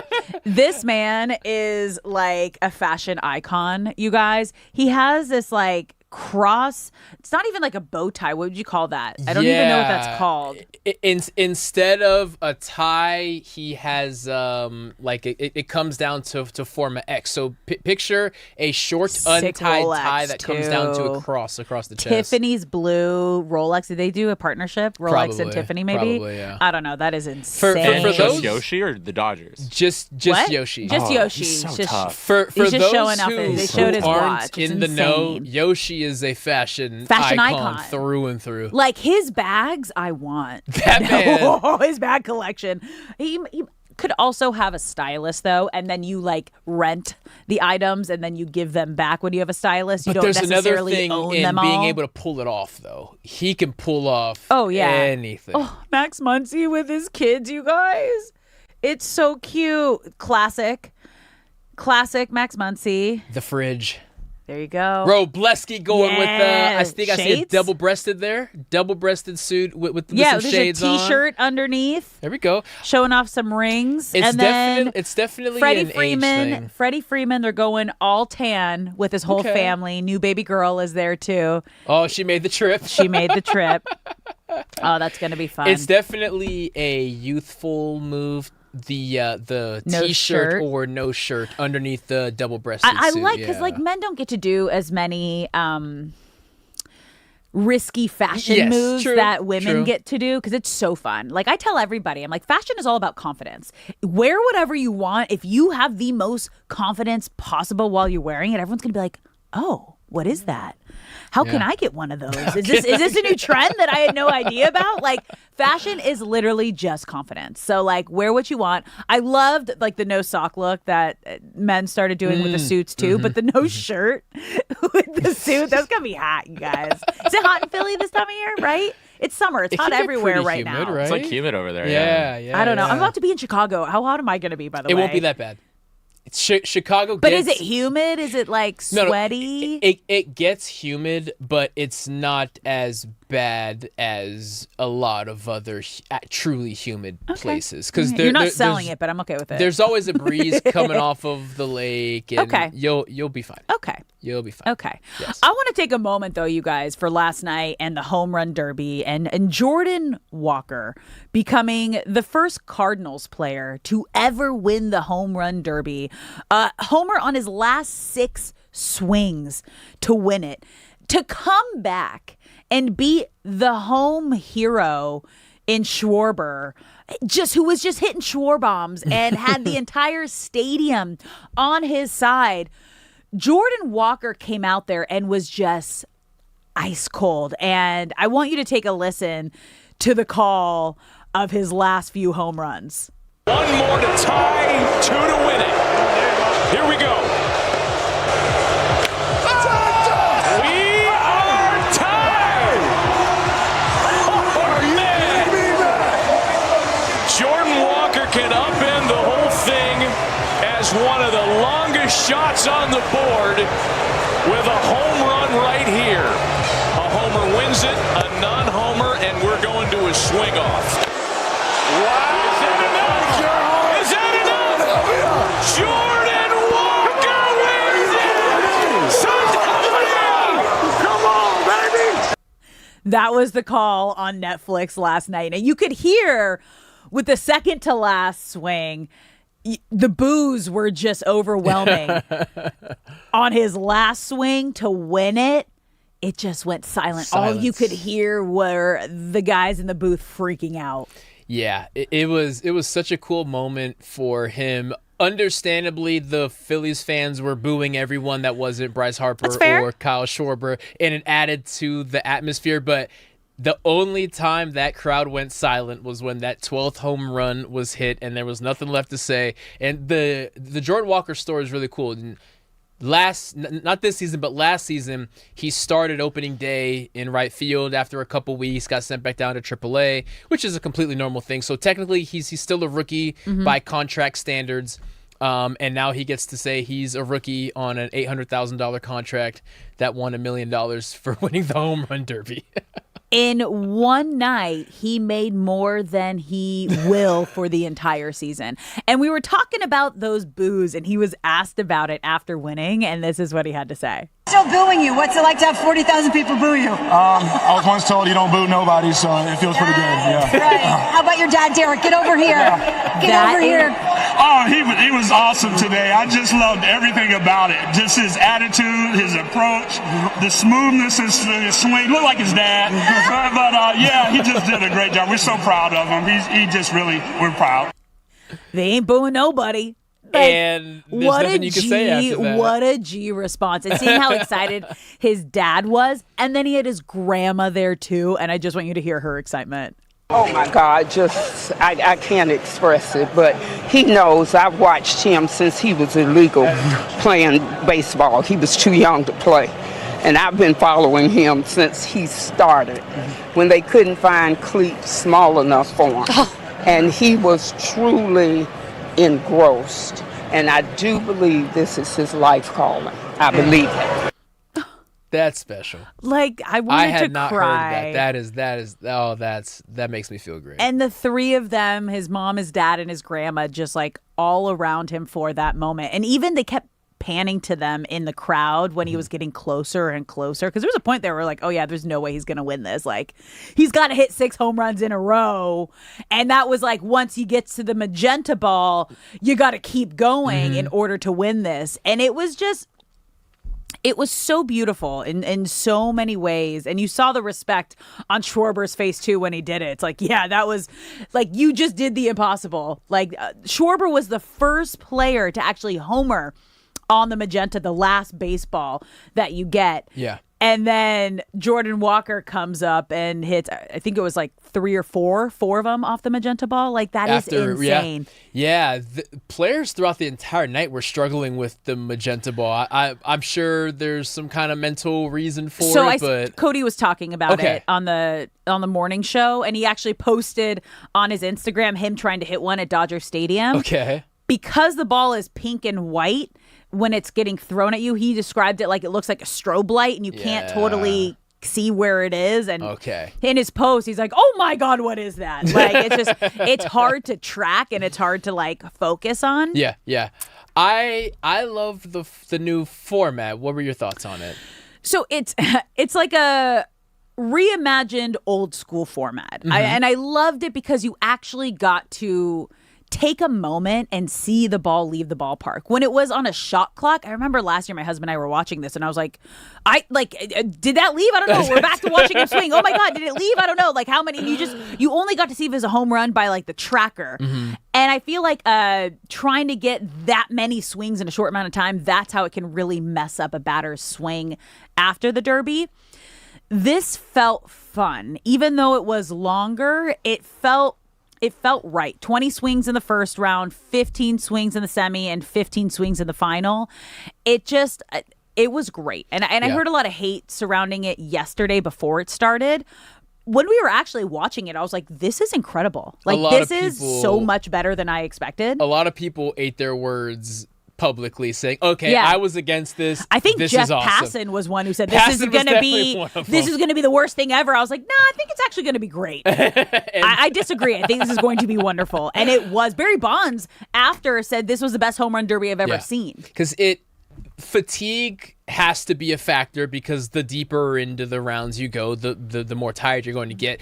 But when there's a clock, it makes short-term fatigue a factor. Yeah. Like it made it a cardio event instead of my arms being sore because I've hit so many home runs, which is part of it. But yeah, removing the cardio aspect of how many swings can I make in 60 seconds was the right move. Definitely. Yeah, I don't remember the time, but I think it was longer than 60 seconds. Oh, was it right? more than that? I think it was a couple minutes. That's even worse. Yeah. That's even worse. Yeah, no. It was wild. It was wild. All right, guys, we're going to take a quick break here. When we come back, we're like 12 minutes away from the first semifinal game kicking off. We're going to dive into some World Cup action. Don't go anywhere. You're listening to Brock and Alex on the new 97.1 The Fan.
What's up, LA? Welcome back to Brock and Alex on the new 97.1 The Fan, the voice of LA Sports. I'm Alex Curry here with Brock Vereen. Thank you for spending your midday in LA with us, whether you're listening on the radio, the Odyssey app, or watching us live on YouTube.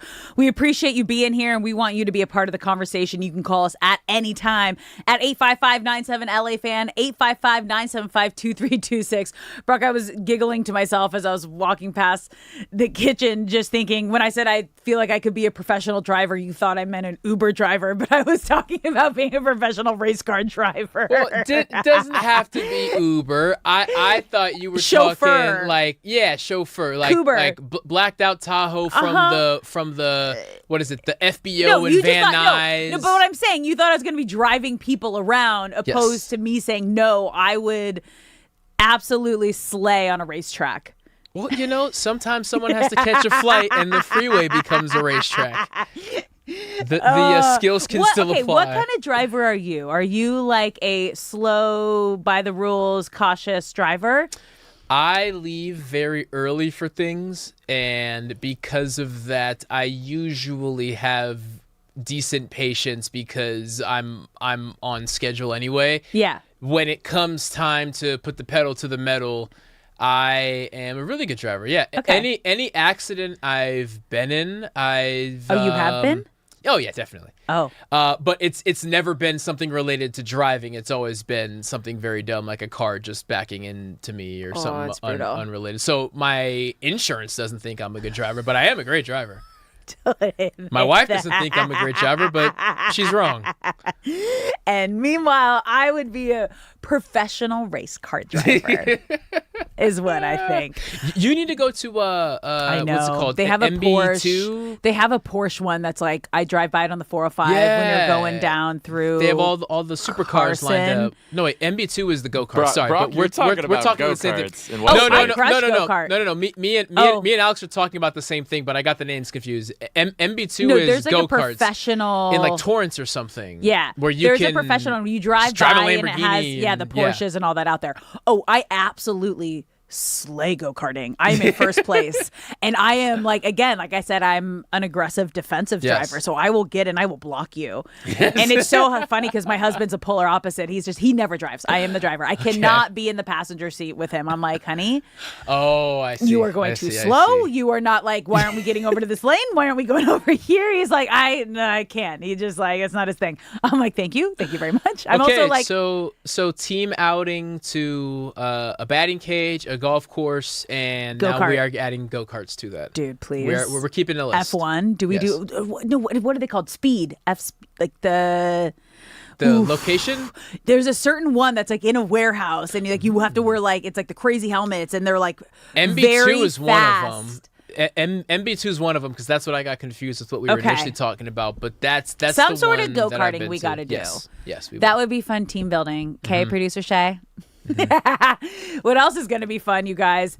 8 minutes away from kickoff, World Cup semifinals, France against Spain is going to be incredible. But you guys, I think this World Cup as a whole, we couldn't have asked for a better time for it to happen. I don't think we realized, even if you weren't a sports fan, how much we needed this World Cup right now to bring everybody together. And I did a post about this on Friday after LA finished hosting the World Cup here and was just reflecting on everything that we had seen and we had talked about surrounding the World Cup. And the World Cup brought people together to celebrate culture, to celebrate us, to celebrate a game. And we just saw joy. Like, so much of our world is being social media, the news, however you consume any sort of information, it's just been negativity for years, and negativity about other countries not liking each other. Obviously, there's political stuff that I am not referring to. That's just something those are our leaders. That is different. But once we got everybody here from all over the world, all I saw was love and compassion and celebration. And that was magical to be a part of and magical to witness. Yeah, it's like making a friend at a wedding, right? If this event didn't take place, my path and your path would have never crossed in a million years, but we're here for the same reason. Wedding friends are fun. And we're going to have fun. Bachelorette party friends. Exactly. Fun. So now going forward, again, 1 in a million chance I would have crossed paths with you if it wasn't for this event. But now we're friends, and now I know more about you and your hometown, and you know more about me and my hometown. There will be tons of vacation. I mean, I personally have countries added to the list of places I want to visit going forward. Oh yeah, after Scotland? every single World Cup, just from okay, their people are cool, and everyone I know in Boston who's interacting with them says that they're awesome.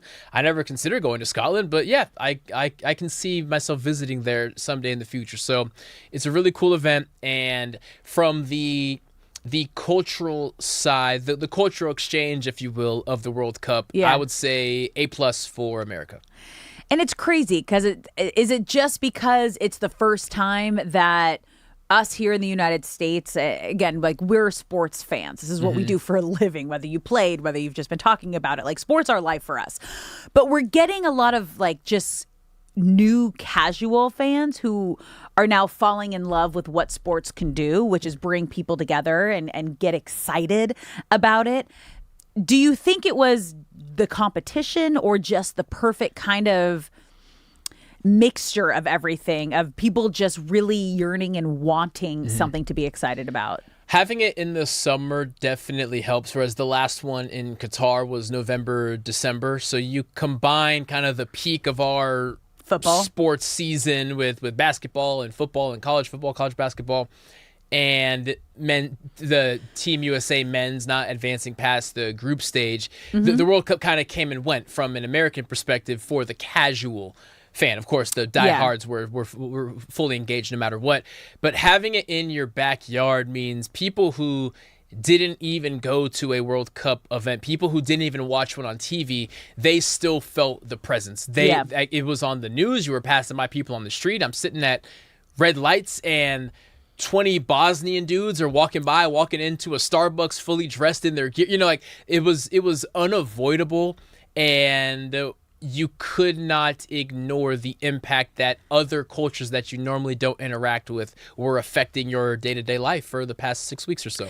I think it also helped, obviously, it being here in the United States, it being at a time that everybody here could watch and be a part of. And then this U.S. men's team, obviously, it did not end well. We spent a lot of time going over, like, we need a star figure on this U.S. team that fights and bleeds and believes in this team. And it really just didn't feel like Christian Pulisic in this run. Obviously, he was injured for half the time. And then his post-game interview response of like, well, I'll be okay because now I get to rest. Like, buddy, that's not what anybody wants to hear. That's not what you should be saying. Like, you can say that like when the camera's not on you because, yeah, we all know like you need to heal. But also seeing the emergence of guys like Flo Balogun and seeing how this younger generation who might not have been soccer fans now, like I shared this a lot through the U.S. run of a tweet that I saw from a father who just said, you know, my son is a baseball obsessed little kid and now he's in the backyard every night pretending to be Flo Balogun. That alone right there is going to just absolutely change the popularity and the view that a lot of young kids have on soccer. Having the World Cup here is everything and more for the sport to get to the next level in the United States. Yeah, the men's team making it to the quarterfinal would have really helped, but I do feel the excitement hopefully planted the soccer bug in a lot of people. We'll find out Thursday when the MLS season continues, and then on Friday we have El Tráfico, which is LA United versus the LA Galaxy. And I would hope that there's a bigger turnout at whatever teams play on Thursday. I believe there's 2 or 3 games on Thursday. And I hope that there is a physical momentum that you can feel when the MLS season comes back. Well, they need to capitalize on this. Like the MLS needs to realize this is your opportunity and this is your time to take advantage. I mean, obviously, Messi, who plays on Argentina, plays in the MLS for Inter Miami. So like we have some of the biggest stars on the stage and still playing right now, playing in the United States, which is like That's insane. Got to take it and run with it. You absolutely have to. And I'm confident that Friday will be a big viewers boost. I believe that game will be on Apple because you're talking about the El Tráfico. Yes, on okay. El I was Tráfico. Because semifinals there won't be a World Cup game. No. Tomorrow, and then the third place game is Saturday. The World Cup final is Sunday, which means a Friday game where nothing else is on. And baseball will be starting up again, but I think soccer will have a big opportunity on their hands, and I hope they take advantage of it. I also didn't realize that the MLS was starting while the World Cup was still going on. They never thought USA was going to make it in the first place. But Messi in Argentina, like, he plays in the MLS. They're going to have to wait. It's wild. Wild, you guys. Hour number 3 coming up next on Brock and Alex here on 97.1 The Fan, the voice of LA sports.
What's up, LA? Welcome back to Brock and Alex on the new 97.1 The Fan, the voice of LA Sports. I'm Alex Curry here at Brock Vereen. Thank you for spending your midday in LA with us, whether you're listening on the radio, the Odyssey app, or watching us live on YouTube. We want you to be a part of the show. If you're watching the live stream, get in the chat at The Fan LA.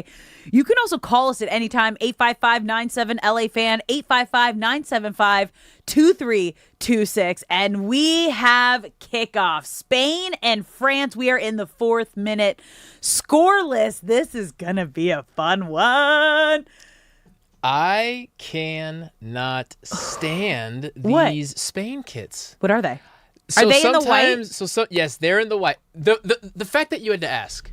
The fact that you had to France, ask, though, obviously, France is in blue because it looks like their flag. They're wearing a blue jersey, white shorts, and red socks, right? So they look like the flag. Yes. So Spain wears these white ones to honor their liberation, I believe, which is a beautiful moment. But it doesn't look like Spain. Even the shade of red that they use doesn't look like Spain. But they're wearing red shorts, right? I mean, it's on the opposite side of the table, they're more so maroon I can't. than red. They're like a deep, deep maroon red, and I you don't believe like. They look fresh. I believe they're their third kits. They're usually not in the rotation, but I also could just be rooting for France, so maybe that's where it's coming from.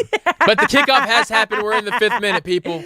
I mean, I'm rooting for France because they are my team in the Fan LA draft that we that Who has Spain? It's not Bill. I know that's his team. No, is it? It's Cody. Oh, okay. You and Cody facing off. Great. Yeah. And you have Argentina playing tomorrow. I do. All right. Who has... And Bill has England. Okay. Yeah. So do we know who's leading this, or like once Raj was out, he was just like he's not printing out the sheets anymore? Raj took the points with him, I believe. Raj has he's not a sore updated loser. us. He's just a sore loser. Once Brazil was out, he was just like angry at the world.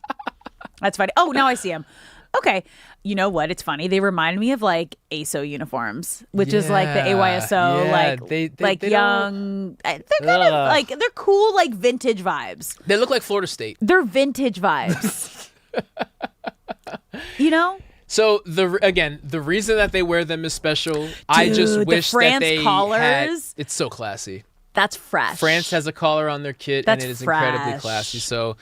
We'll see what France does. Oh, that's rad. They have a corner coming up. I mean, we have the four powerhouses, top athletes in the game. This is going to be great. Oh, speaking of top athletes, we had a really funny conversation this morning during our morning meeting. Is it time to bring this to light? It is time to bring in producer Shay here because we were talking about what is the hardest hardest thing to do in sports. The single most difficult position to play in sports. And we weren't talking, because we've heard a lot of players say, and like that aren't baseball players, hitting a baseball is probably the hardest thing to do in sports. But what is the hardest position? And we were talking about DBs, right? Is that how it got? Cornerback specifically. Cornerbacks. BTS Nick brought up cornerback. Yeah. Shay believes, you guys, producer Shay believes that he would be a top DB. Is that how this came to be? No, wait. Let me say it. Sure. Because Alex interjects. What do you mean? I said that if I had 5 years of training to be a DB compared to if I had 5 years of training to play golf, I would be a better DB than I would be at golf. If I was to compare the two levels, I would be better at being a DB than I would be at golf. But then we also said, like, would you be able to compete against certain athletes? Very confidently. You said yes. It would be, I wouldn't be able to compare myself to Tiger, but I would be able to compare myself to... Goes immediately for the best. Well, that's what we said this morning. We said, am I closer to Tiger or am I closer to, what was the wide receiver? I believe you went with Justin. No, you went with Jamar Chase. Yeah, I'm 100%. I have a better chance against Jamar Chase if I'm a DB than I do if I'm playing golf against Tiger Woods. The fact that you even think you could keep up. Okay. So what are we talking about? Tiger Woods? Okay, let's remove Tiger from it. Let's throw any golfer that's breaking Jordan 80. Spieth in there. Well, no, if we're going Jamar Chase, then we need to know. Yeah, no, it needs to be better than Jordan Spieth. Okay, it's Tiger. It's okay, so prime Tiger Woods then. I am not getting anywhere close to that. What are we talking about? So the biggest factor and why we were going back and forth between is it cornerback or is it DH, having to hit a baseball, is because what golf has going for it is the conditions are stagnant, meaning in golf, you're competing against yourself, and then you rank your score against everyone else's score. Whereas if I'm going to hit a baseball or cover a wide receiver, what I do is entirely dictated by what that person does. Yeah. So golf only has one factor. Football and baseball have really unlimited factors, but if we want to simplify it, 2 factors. So why I put cornerback and hitting a baseball above that is because that wide receiver knows where he's going. That quarterback knows where he's going, and the ball is going to be in the perfect place. And I have to stop that from happening without knowing any of that information. Yes. Whereas golf, if I have the AM tee time, it may be a little dewy, and the PM tee time, the greens are a little faster. But at the same time, we're playing the same course. Everything is in your control because it's an individual sport. I can't put it above corner or baseball because that pitcher and that wide receiver completely control what I do without me knowing what's going to happen. Okay, so this is where it was too. Like we were saying, what is the hardest thing to do? And Shay said any individual sport is harder than cornerback. And we were like, excuse me, what? So, okay, what do you guys think? What do you think is the hardest individual position in a sport to play? Call us at 855-97 LA fan, 855-975-2326. Lindsay brought up a great one as well. Lindsay runs social here at the Fan, and she brought up gymnastics, which I do have to put up there. But then we said stick and ball. Yes. Stick and ball sports. Strictly with a insane. stick and ball sport. Because gymnastics, you have to start when you're like 5 years old. Yeah, that's a whole other level. So that and the Simone Biles, she's in her own league. Would you put board sports, like our board sports up there? Would you put that in the list? That's not stick and ball. So that's what, okay, so. That's a trying to throw action sport. Magnus into this conversation. That's what I'm saying. This dude's thinking chess, the nerd of the show. I'm talking about like surfing and snowboarding and like, I will say this. You thought that kind of board. So funny. You thought that kind. I knew action sports. I knew I he was was doing chess. surf. No, I I'm know thinking about like snowboarding and stuff. surfboards. Wait, Brock. I immediately went there. What do you mean? I knew it was action sports. Okay. And I only know that because I was working action sports, and when I was working it, like people would refer to like baseball and hockey and football as a stick and ball sports, and like that's I was like, oh, okay, I guess it's 2 different worlds that I was working in. The element that Shay just added there, though, I do like. So, hockey, for example, is insanely difficult, but why I struggle to rank hockey as high as maybe some other people would is because of the access to hockey. Very few countries actually allow you a path to play hockey. It's expensive, and you need to rent ice time. And there are literal continents that don't even have a rink. Exactly. Yeah. So why I always say Usain Bolt is the greatest athlete ever, because everyone who's able-bodied has ran before, and he can do that better than anyone else. Baseball is very expensive, but is played in many countries with different economic standpoints. Soccer, everyone can play soccer. So if we add that into it, I think it complicates it. But Shay just added, board sports. I thought of, well, if you live next to an ocean, you can surf, but that cuts off a lot of people who live inland, and we can keep spot exactly. Yeah. Exactly. So it does affect how high I can rank, say, the best skier. What I want to do though from this whole conversation, Brock, I know because you do some training sessions, right? Yes. With some like high school kids. Yes. I want Shay to come out to one of these trainings, and I want to put Shay. Excuse me. What? Torch him. I'll torch him. Dude, his Shay, delusional confidence is insane. I have a 7th grader that would break your ankle. Give me a 2-star. Give me a 2-star. Give me a 2-star. Give me a 2-star. I hear BTS Nick in there. I hear Is that Nick screaming in yeah, there? also a professional athlete. Okay. Okay. What here, was? Did you You guys play? are sleeping on Shay. No. You haven't seen Shay's highlights. the guy this speaking in Delulu? the third person, by the way. Uh-huh. He switched to the third person. Do you also know that every time he gives us an example of the Gen Z words of the day, he puts it in a sentence complimenting himself? Well, you don't know Every anything. You single guys know time. me. You know, you don't know other Gen Z stuff. So I'm like, I'll explain me. You know? Okay. You guys So- know me. That's called Just to summarize confidence, which we love. our list, we are going to have a golf outing. Yep. We're going to a batting cage at some point, and Well, I told you I my won't hit a my ball. brother-in-law owns a batting cage, so I just got the whole info there. So we have a batting cage. We can all go batting and cage swing. is ready to go. Yeah. And one day Shay is going to come to one of my trainings. I'm not even going to start you off with the high school kids. I'm starting you off with one of my 7th graders. And we'll work our way from there. He's not even computing. He tuned you out already because he's not reacting. Look at him. He's not even He's in his listening own right world. now. He's in his own Sorry, world, guys, and one I second, one understand. second. See? He's gone. He didn't even hear you. Thank you for bringing that up. For those wondering, we have about 90 minutes pre-show where we sit and talk and prep the show. About half of it was just this conversation Dude, right here because was Shay today. Just Delulu. Like, I love confidence. I love confidence. I think everything in life, if you have confidence going into it, you're going to succeed. You manifest what you want to do. You just fake it till you make it. Show up and be there. But Shay's confidence is next level in a good way. But today it was a little Delulu. I will stand by this forever. It and was- this is it. This is what I'm standing by. What? If you give me 5 years, I am closer to locking down Jamar Chase than I am to beating Tiger Woods.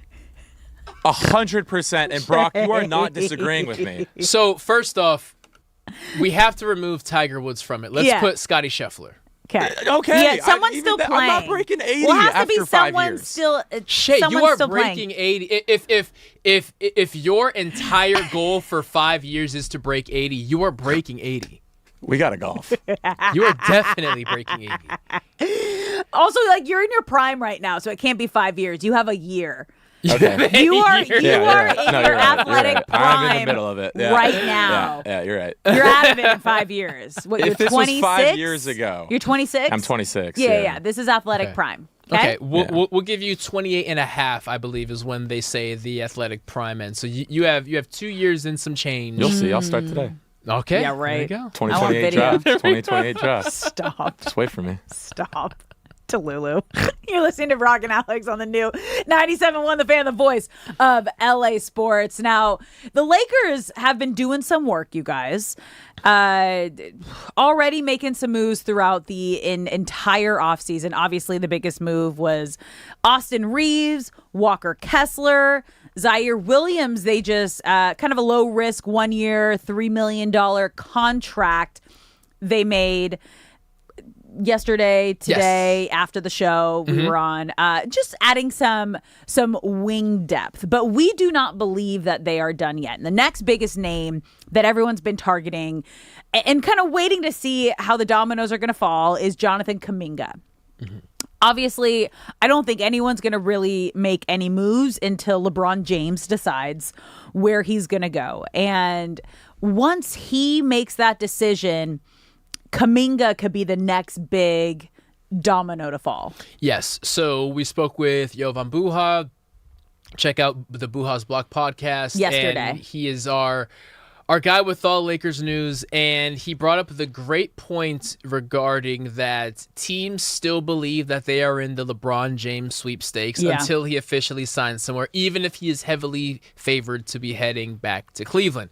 Until LeBron James is signed, Jonathan Kuminga will likely wait to sign because teams who miss out on Kuminga, most notably the Cavs, teams who miss out on LeBron will then go to Kuminga, who's probably the next best still available option at that position. So Kuminga felt he got lowballed by the Lakers with just a 2-year, $20 million deal, even though that's all the Lakers have to offer. He feels and he knows he can get more money elsewhere. However, he also knows that of the teams that are still in the Jonathan Kuminga sweepstakes, which is Milwaukee, Sacramento, Cleveland, and the Lakers, only 2 of those are competing for something, and that's Cleveland and the Lakers. So LeBron signs with the Cavs. Kuminga knows, okay, time to be a Laker. If LeBron does not sign with the Cavs, Cleveland, who is a contender just like the Lakers are, will be able to give him more money than the Lakers can. So yes, all roads lead back to LeBron James' decision. And we've talked a lot about this, obviously, since LeBron James made his decision to not come back to the Lakers. What is this roster going to look like? And we're starting to see it almost complete. I think Jonathan Kuminga, if that's a possibility for the Lakers, would be that final piece, and it would need to be a sign and trade at this point just to get the money right and just to kind of make cap space in that sense. But would he be enough to be that final piece of a, quote, championship Lakers team? Yes. I see tons of upside. If Jonathan Kuminga signs, you have a starting 5 of Luka Doncic, Austin Reeves, Quentin Grimes, Jonathan Kuminga, and Walker Kessler. What Walker Kessler, Jonathan Kuminga, and really Austin Reeves all have in common is we still don't know what their ceiling could be. And if this works out, and it is a big if because 3 of your starting 5 have question marks kind of hanging over their heads. If this works out, we really can't even envision how good the Lakers could be. Does it put them in conversations with Oklahoma City and the Spurs? Game 1, absolutely not. But it puts their floor at a playoff team. And as this team grows and gets better, they are incredibly young. Austin Reeves was the oldest guy on this roster before Kevon Looney was added. It projects toward the future saying we can be a better team than we were last year, and that's all you can ask for out of a GM. In Rob Pelinka. I mean, they're asking a lot because not only was Luka Doncic and his team told summer of 26, this is where we're turning this roster around into what we want it to be. And they did. I mean, they had to completely restructure this roster. And the 2 big things that he wanted, he got. And that was Austin Reeves, signed and not used in a trade deal. The news was reported yesterday that he signed the contract and it ended up coming to $180 million. So $5 million less than we thought it was going to be. And we were asking, is that to help with the final move that the Lakers want to make? And then obviously Walker Kessler, that A-list center that Luka wanted, locked him in. Again, we don't know until we hear from Luka Doncic, but you have to imagine that he is feeling happy and confident heading in with this roster right now. He got everything that he wanted. He had his list of musts, which was an A-list center in Walker Kessler and keeping Austin Reeves. Then after that, he had his list of wants, and he's even getting those things checked off from Colin Sexton to Mamu to Kevon Looney to Zaire Williams to Cameron Carr, who's been tearing up Summer League. Quentin Grimes, like depth. They are getting depth, which was, hey, if there's money left over and you can make this happen, get me some depth. But it's, I guess, not a necessity. But Rob Pelinka, to his credit, there were moments of stress early on in this free agency. Pelinka got it done, and if they land Jonathan Kuminga, all eyes turn to Luka Doncic, saying, you got even more than what you asked for. It's time to go make it happen. It's going to be fun, you guys. We are still on that final... it's not really a final roster spot because the roster is full. That final roster move. Yeah. See what the Lakers do, and that's all going to come down to, once again, LeBron James and where he ends up. All right, guys, we're going to take a quick break here, but when we come back, we are heading out to Philly. We're bringing in Anthony Gargano joining us live from Philly, talk about all the action that's going down for All-Star Week right now. Don't go anywhere. You're listening to Brock and Alex on the new 97.1 The Fan.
What's up, LA? Welcome back to Brock and Alex on the new 97.1 The Fan, the voice of LA Sports. I'm Alex Curry, who are Brock Farine. Thank you for spending your midday in LA with us, whether you're listening on the radio, the Odyssey app, or watching us live on YouTube. We appreciate you being here. And during the break, Spain scored on a PK. They are now up 1-0 over France. We are currently in a hydration break, which, aren't they playing in Dallas right now? So you don't need a hydration break. The whole point of the hydration breaks was because it's so hot outside and you're playing outdoors, right? Yes. So this is okay. This feels like we're trying to turn it into football, into 4 quarters here. All right. Anyway, so we got the semifinals of the World Cup going on. We've got the All-Star game also going on tonight in Philly. So right now we are going to head out to Philly and bring in a friend of the show, host of the Anthony Gargano Show. He's on FSR Weekends. Please welcome Anthony Gargano. What's up, man? We're doing great. Give us, paint the picture for us right now. What is the atmosphere like in Philly with the All-Star game taking over the city? It's so cool. I got to tell you, it's like baseball heaven. Yeah. I love baseball, right? But, obviously we all, we do. And it's awesome. You walk down the street, and there's A-Rod, and there's Barry Bonds. There's Bryce Harper. It's everywhere. Baseball has kind of taken over the city, and if you had a chance to see the home run derby last night, Philadelphia was one of the main characters as it booed the kids dropping fly ball. That's so on brand. I know, it was awesome. It was like, I have to tell you, it became such an event, and it was cool, right? And I'm proud of my city in this sense, right? It changed the way the NFL draft was done. If you remember back in 2019 when the NFL draft was here, it was almost like a concert, a festival, a music festival. And then afterwards, we kind of changed the way the Derby, I think, will kind of be looked at. It was alive, it was fun, it was just festive. And it was like a wrestling match meets, an exhibition. It was pretty cool. Anthony, after last night, can you take us through the feelings of Philly? Is it we just witnessed greatness with Jordan Walker, or is it we're going to boo him now for the rest of our lives? Oh, no, we're booing him for the rest of his life. We love him. But, I'll tell you this. I love that dude, all right, because the first thing he did was thank his parents because he's a travel ball guy, and for taking him all the tournaments and everything. So I have a 13-year-old, and he's a really good baseball player, and we're travel ball baseball family, and I coach his team. And so we're always at tournaments and, hotels and on the road and on flights and everything else. And I love the fact that Jordan Walker thanked his dad and his mom, and it was a cool scene. And the crowd was all about the dad, they appreciated it. But let's not get it twisted.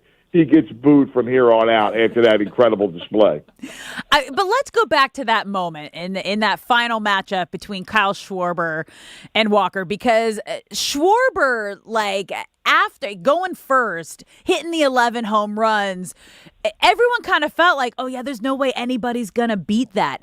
And then for Walker to come in and hit 6 in a row to beat him, the boos got louder and louder in the coolest way possible. I mean, I've been to Philly when they were on that World Series run a couple years ago, and I just fell in love with how aggressively passionate the fan base is. And everyone kind of got to watch that on full display, because if you weren't Bryce Harper or Kyle Schwarber, everyone was getting booed. But those boos were it was a beautiful thing to watch in that final matchup right there. Yeah, you got it, right? You witnessed that run in 2022, and where baseball was almost like football, right? Yes. We had this really uber passionate, they were singing.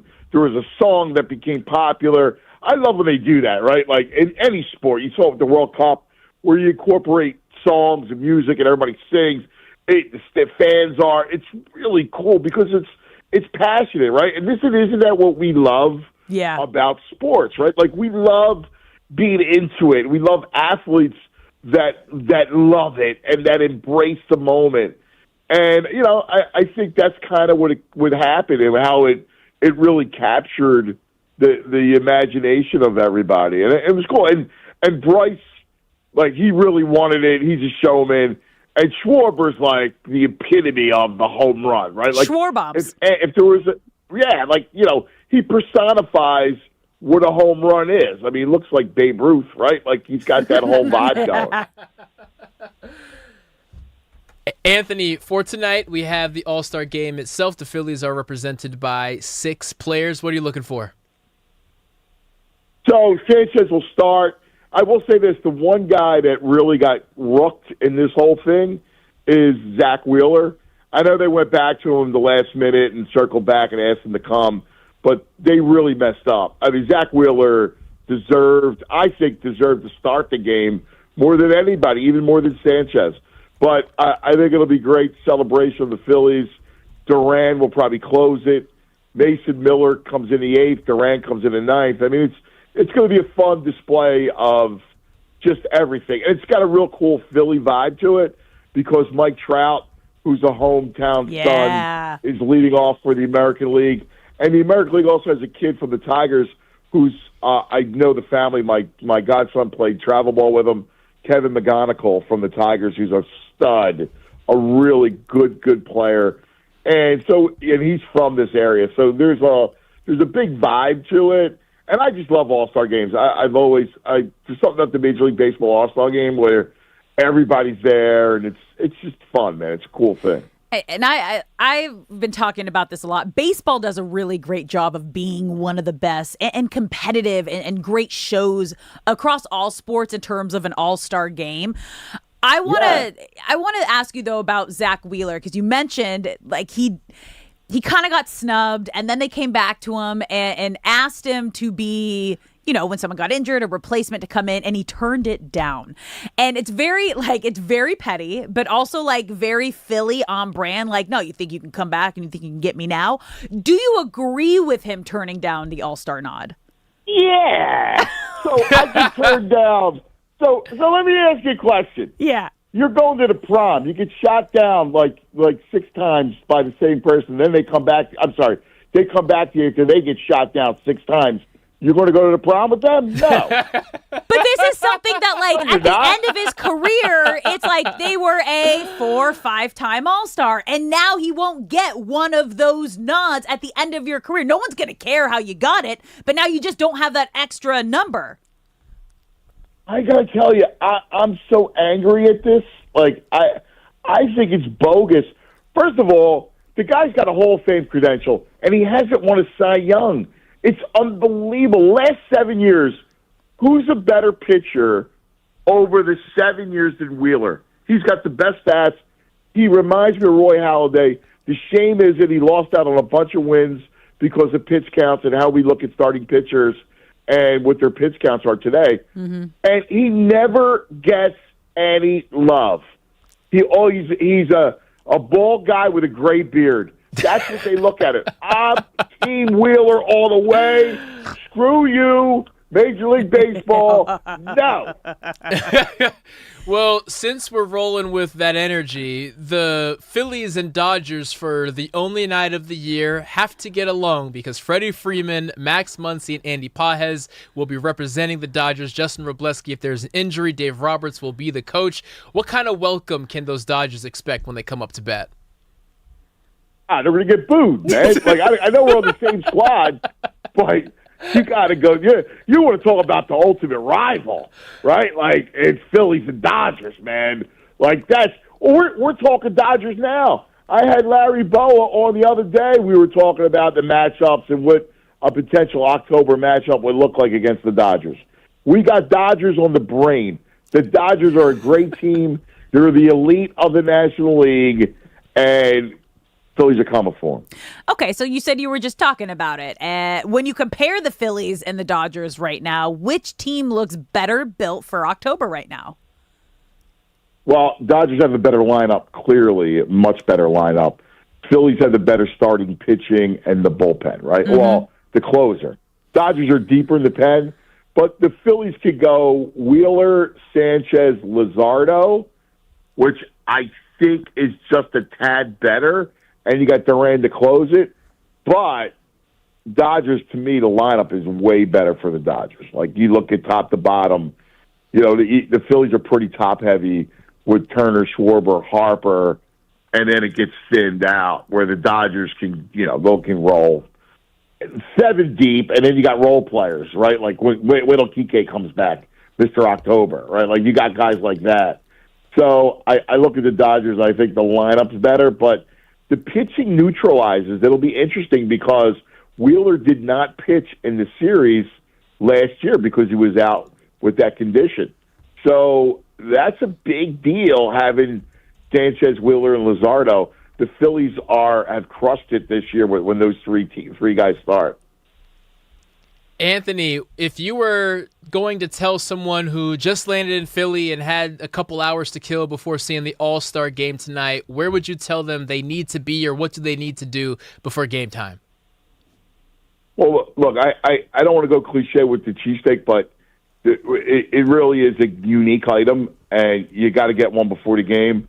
And there's 2 spots. There's a place called Skinny Joey's, which only in America. All right, Skinny Joey's. He was shout out Skinny Joey. He might have been an underworld figure, right? Who opened up a cheesesteak spot. And Angelo's, my man Danny's got great cheesesteaks and really good pizzas. So you got to get that when you're here. A couple hours, then you go right to the yard. And I just want to remind everybody, the Dodgers are obviously, they got 6 All-Stars in Philly right now, but when the season picks back up on Friday, they're playing the Yankees, and then they come right back to Philly. What can we expect in that series next week? Oh, yeah. That's going to be awesome because it's going to feel like a playoff. Yeah. It's going to have that playoff vibe. Like, here's the thing that the Philadelphia people are good at. They can turn a regular season baseball game into a playoff feel, right? Like that's what the home run derby was, right? It had a bigger than life feel. So they're going to be really, really into it because they know it's the Dodgers and they're going to want to look to try to set the tone for October and the matchup. So it'll feel like a playoff. And that's when baseball is at its best. Why do we love football? Because every game matters, right? Yeah. We love the NFL. Every game feels like a playoff game. Everything has meaning to it. Baseball 162, it can get monotonous, but a Phillies-Dodgers regular season will feel playoffs. And that's what that will be like. Like, you'll be into it. The crowd, there'll be sellouts. They sell the place out all the time. It'll be sold out. It'll be a big vibe. It'll have that feeling. Cheers, boos, roars, everything. The National League is considered not the heavy favorite, but the consensus favorite. Should they be worried about what the AL roster has to offer? I mean, National League is pretty stacked. See? I mean, and think about it, right? Like, they don't even have Ohtani, Mizorowski, Skeens, and Wheeler, right? Like, perhaps the 4 best pitchers, other than Sanchez, aren't even pitching in this thing, but they're so loaded. They really are loaded. I mean, look at the lineup from top to bottom. The NL is just nasty. We talk about the Phillies and Dodgers, right? Like, Phillies and Dodgers alone could probably beat the American League. So is Philly the best sports city in America for hosting an event like this, or is it just because Philly fans are the craziest and the loudest? Yeah, I mean, and listen, I mean, full disclosure, I grew up here, right? And then I lived in Chicago, I lived in New York, I would spend a ton of time in L.A., like, the whole thing. I've been around for a while. You've been to great sports cities. All the best. Yeah, and Boston's a great city, and Detroit, and the whole thing. The reason why it's great here is because they care, right? Like Philadelphia's identity is sports. If you think about it, New York is New York.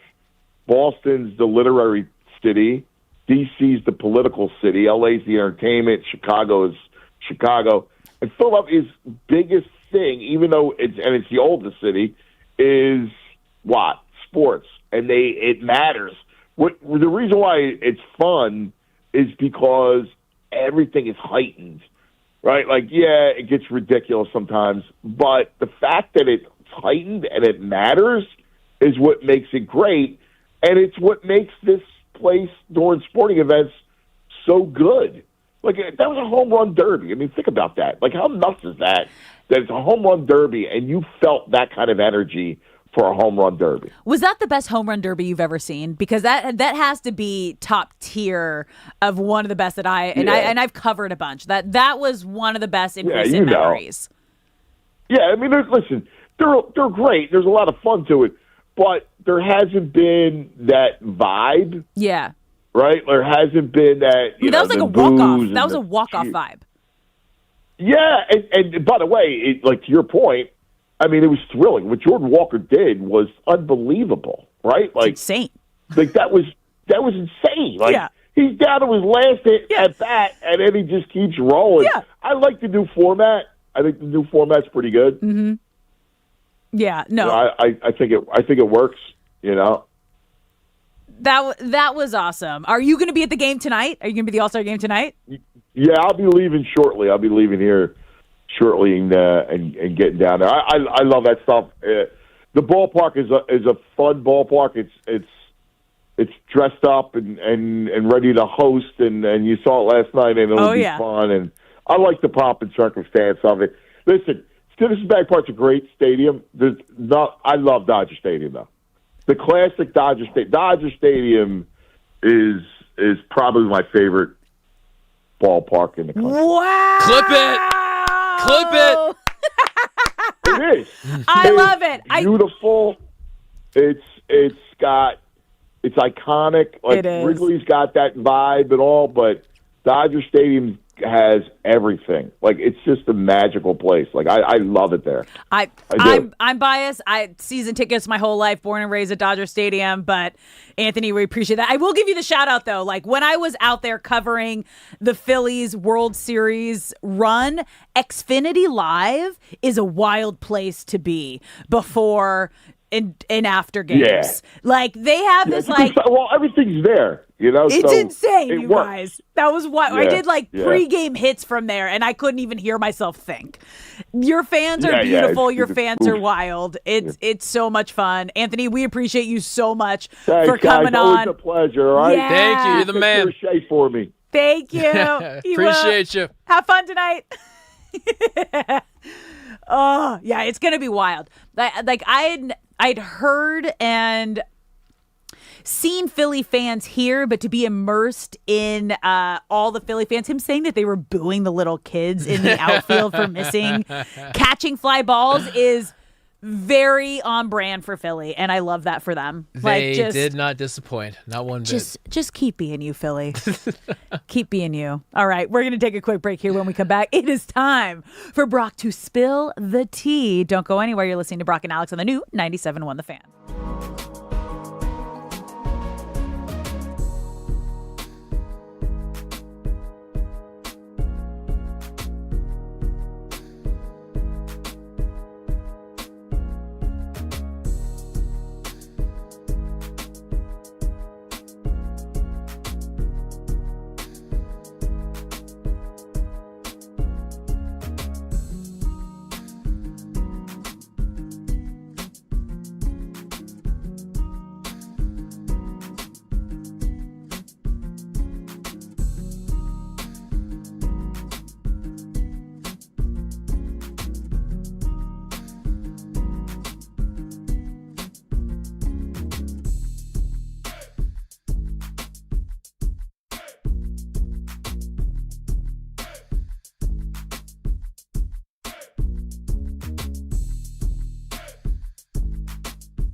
What's up, LA? Welcome back to Brock and Alex on the new 97.1 The Fan, the voice of LA sports. I'm Alex Curry here with Brock Vereen. Thank you for spending your midday in LA with us. Whether you're listening on the radio, the Odyssey app, or watching us live on YouTube, we appreciate you being here. We want you to be a part of the show, you guys. You can call us at any time at 855-97-LA-FAN, 855-975-2326. I saw Bill Reiter in the hallway, obviously rocking his Spain jersey. I was like, you feeling pretty good after that PK? It's like, nope, still nervous. Still nervous. Spain is still up 1-0 over France. It looks like we are in extra time in the first half. For those who did not see it, the penalty that led to the PK was objectively hilarious. Oh, so was it bad? So defender... I did not see it. Lucas Digne from France... The ball bounced over his head, and it was headed toward Lamine Yamal. Yeah. Lucas started his kick before he realized Yamal was going to be able to shoulder the ball out of the box and just drills his foot directly into his leg. So it was a high kick. Very funny, though. Okay. Not even close to the ball. Okay. Hilarious. And moments later, the score was 1-0. Yeah. Ooh, brutal. All right, guys. Well, it is time for Brock to spill the tea. Hey, you hear that? The kettle's on, and Brock Vereen is here to spill the tea. Got some heavy bass there. Look at that. I'm into that, you guys. Subwoofer is plugged in. Welcome to Spill the Tea, because there is no cup of coffee quite like the afternoon cup of coffee. But before we get that 1 p.m. cup of coffee, it is time to spill the tea about something going on in the world that you Angelinos need to know. Okay. If you have had breakfast today, I apologize, because we're going to discuss cyclosporiasis. Has anyone heard of this? Wait, what? Hopefully. No idea. Hopefully, you never need to. So we are in the middle of cyclosporiasis season. What is cyclosporiasis? It is a parasite that gets in you, and once it gets in you, it is not fun to get out. So this parasite is booming. It always booms in the summer, but this summer is especially dangerous, and it was just recently found in California, more specifically in Los Angeles, now in 31 states, 840 confirmed cases and growing. It is a microscopic parasite that infects your intestines. It's not spread from person to person, so it's not contagious. If you know someone with it, it's okay. It is a gastrointestinal illness, and as the lovely lady perfectly described in the KTLA News article I read, no matter what I ate, it was coming out of both holes. Right. So, why I'm bringing this up is because us Angelinos, we try to eat healthy. It is found in cilantro, basil, raspberries, lettuce, especially bagged salads. I will repeat that. Avoid these for the next 2 weeks if you can. Cilantro, which kills me because I love my Mexican food. Yeah. Basil, raspberries, lettuce, especially bagged salads. If you do get this parasite, it is easily treated, but as you just heard me describe what the lady described, you don't want to get to that point. Why I bring this up is because this time every summer, when I was still an athlete, we would always be told, look out for this thing. It is on a lot of fresh fruits and vegetables, and it will ruin your summer. If you do get some larger vegetables that can be scrubbed, rinsing the vegetable is not enough. You have to actually scrub it. So stay safe out there. I will repeat it one last time. Cilantro, basil, raspberries, and lettuce. Be careful out there. And that is the tea for today. So there's something that you can do that, like, I've been all organic my entire life, but they have vegetable wash, you guys. And I don't think everybody realizes that you're supposed to wash your fruits and vegetables. I learned it 2 years ago. Yeah. So, like, they make a spray. They make it almost looks like soap that you can just mix in a bowl of water, and you soak your fruits and veggies before you eat them and cook with them. There are viral videos that show you what come off of your fruits and veggies. It's gnarly. Currently, I'm washing everything possible, but I'm also a believer in beefing up that immune system. Oh, Brock. It does white blood cells up. Beefing it, a little bit of dirt is fine. It's not the dirt, though. It's like everything else. It's the bugs. It's organic doesn't have the pesticides, but if you're not doing organic, you better wash that fruit and veggies. there are some gnarly chemicals 100%. on your food. Do you know that there's a wax seal over apples? I just learned this, even organic apples. If you have an apple, take a knife and kind of scrape the edge of it, you're going to see a wax seal come off the apple. Keep worms out or something? I guess. It prevents I don't know. moisture in the apple from escaping. Its loss shortens the storage time for the fruit. Mm-hmm. What percentage of people you think even know that? I've never heard of that. just found that out this year, and I have been like all organic like since I was like 7. Why are you like, putting wax on our apples? There's wax on our apples, you guys. You're eating wax. I have 8 pounds of wax in my Well, and lifetime, I started getting stomach aches from apples, and I was like, why is this happening? And my mom's like, well, are you taking the wax off? I was like, what are you talking What are you about? talking about, Mom? And then the algorithm heard me, and then it showed me all these videos of the wax on your apples. Why can't we just Welcome be to American normal food. with our produce, man? Go to farmers Everyone markets. else has figured it Just out. go to farmers markets. That is fresh. Do you guys?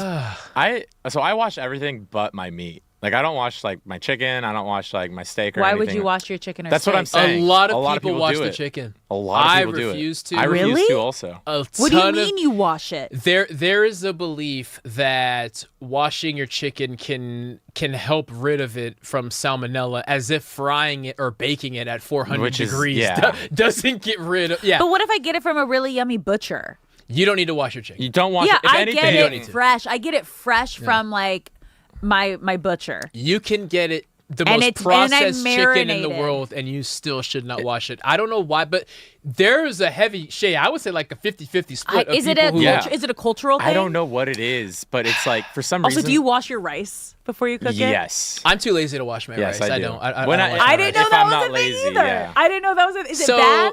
here's why I don't wash my rice. Not that you probably should. Well, you Yeah. definitely should. But why I don't is because I'm boiling my rice, and if something can survive the boiling water, I'm just meant to get whatever's on the rice.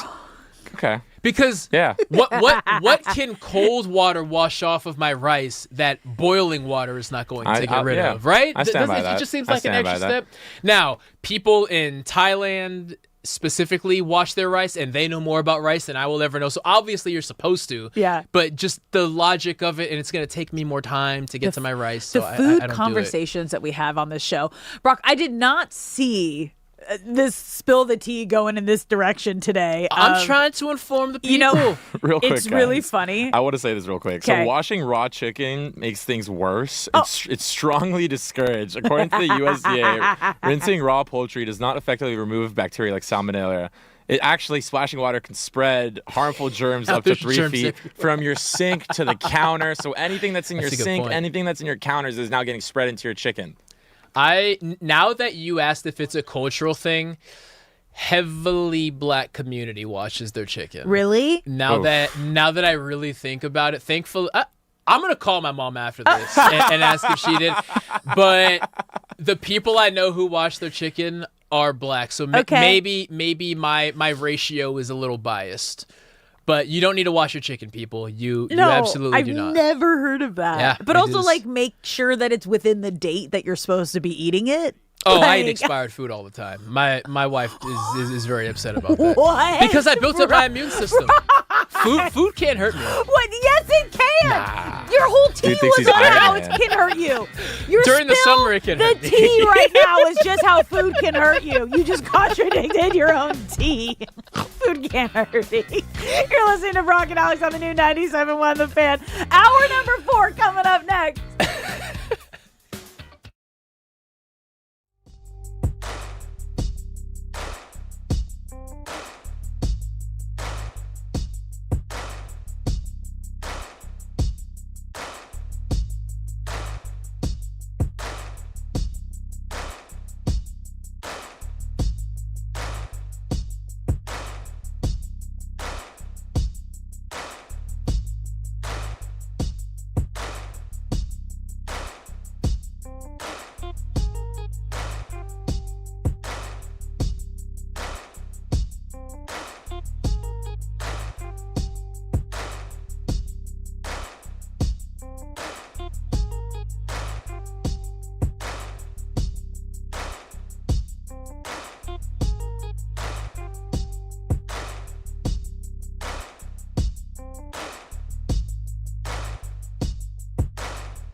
What's up, LA? Welcome back to Brock and Alex on the new 97.1 The Fan, the voice of LA Sports. I'm Alex Curry here with Brock Vereen. Thank you for spending your midday in LA with us, whether you're listening on the radio, the Odyssey app, or watching us live on YouTube. We appreciate you being here. We want you to be a part of the conversation. So if you're watching the live stream, get in the chat at The Fan LA on YouTube. You can also call us at any time at 855-97-LA-FAN, 855-975-2326. This has been a fun, just the home run derby last night. Talking to Anthony Gargano, who is a Philly native, just about the vibe and the atmosphere surrounding the All-Star game that's happening in about 4 hours here. We saw all the Dodgers fits getting ready for the red carpet today. It really is, like, baseball does such a good job surrounding All-Star Week. Have you been to any All-Star games across any sports, Pro Bowls? Yes, Pro Bowl, and been to really any, except for when it was most recently here hosted by the Clippers, have been to every All-Star NBA event that was hosted in LA over the years. Okay. And then, yeah,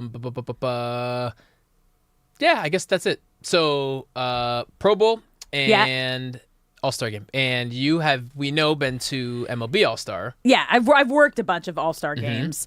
But Philly just in general, and obviously we were listening to Anthony just explain the atmosphere and the vibe, you guys. And it's so funny because when I try to explain that to people, I was like, imagine an 8-year-old in the stands, because I actually witnessed this when I was covering the World Series with Fox Sports, and the Phillies were in that World Series run 2022, 2 or 3, yeah. 2-2, yeah. And I was like, hey, I'm just going to go in the stands, and I just want to like get a vibe for like what the crowd is like, because I didn't have anything until post game at that point.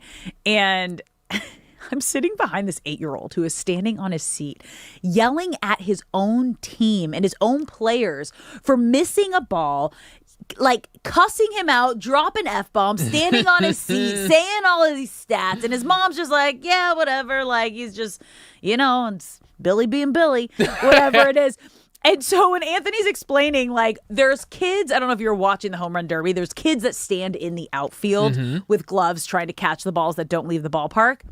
When they would miss balls, the Philly fans were booing them. That right there just like perfectly paints the picture of Philly. And I love Anthony painting the picture for us of, yeah, we know that the Phillies and Dodgers are teammates today. We're still booing every single Dodger that comes up to the plate, and I wouldn't expect anything less. Like, it really, you can kind of paint the picture here just playing for Chicago and playing against and in bigger cities. How much of an impact do these fans like have on the game when you're playing? You have to decide early on if you are going to thrive off of it or not. So football specifically, because noise is such a factor regarding communication, because there's so many of you out there. So for a home game, you always have to bring in speakers to practice, because when the opponent is on offense, your stadium's going to be loud. So you have to get your hand signals down, and you practice in a loud environment. But funny enough, defensively, it was easier on the road, because an opposing stadium is not going to be loud when their offense is on the field. They want their offense to be able to communicate with one another. Interesting. So playing on the road, funny enough, I'm not sure a lot of people know this, is an advantage for the defense. Massive advantage. And you mentioned, like, you can decide to thrive in it or it can swallow you whole. And last night in the home run derby, we watched Jordan Walker absolutely thrive in that moment, because you could hear the boos. Shay, do we have that final call of his last 2 home runs in the home run derby? I want you to pay attention and really listen to the boos. Got it? 2 to win it. Here we go. We are tied. Oh, man. Jordan Walker can upend the whole thing as one of the longest shots on the board with a home run right here. A homer wins it, a non-homer, and we're going to a swing off. Wow. Is that enough? Is that enough? Jordan Walker wins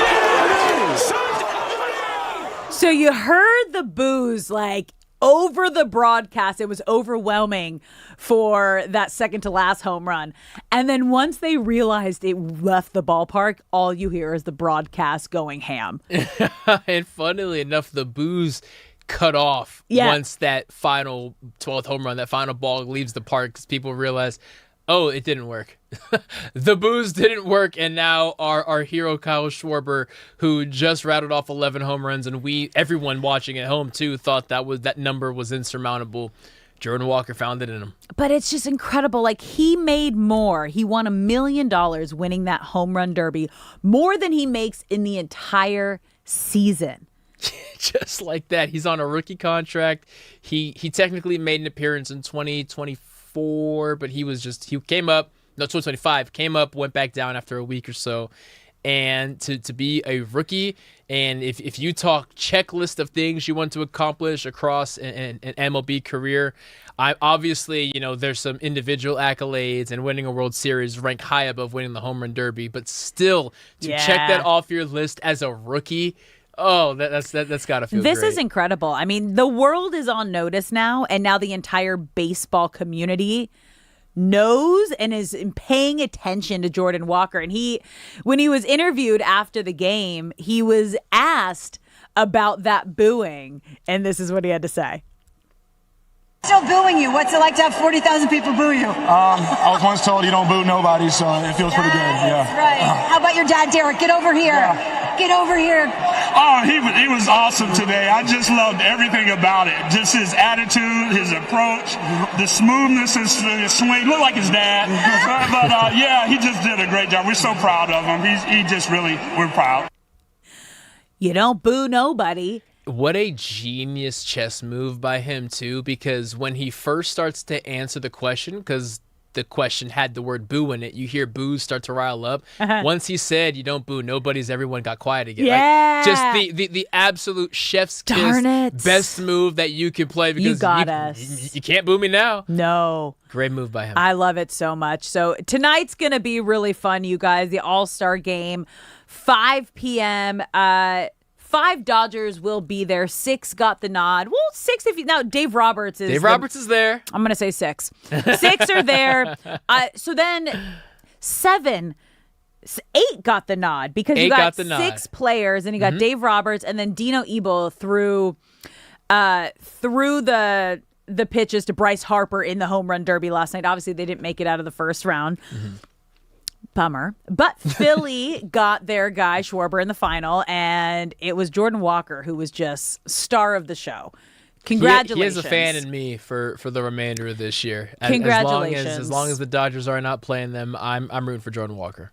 It's going to be fun, you guys. Obviously, Shohei Ohtani got the nod, but he stayed home to get treatment on his knee. He got drained on Sunday, got a cortisone shot, so hopefully this is a step in the right healing direction for Shohei Ohtani.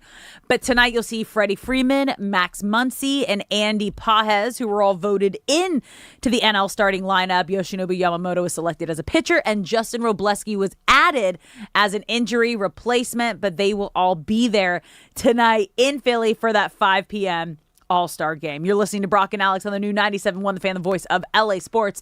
Let's keep talking about baseball, though, and the conversation around the 2028 LA Olympics, because that's kind of been one of the biggest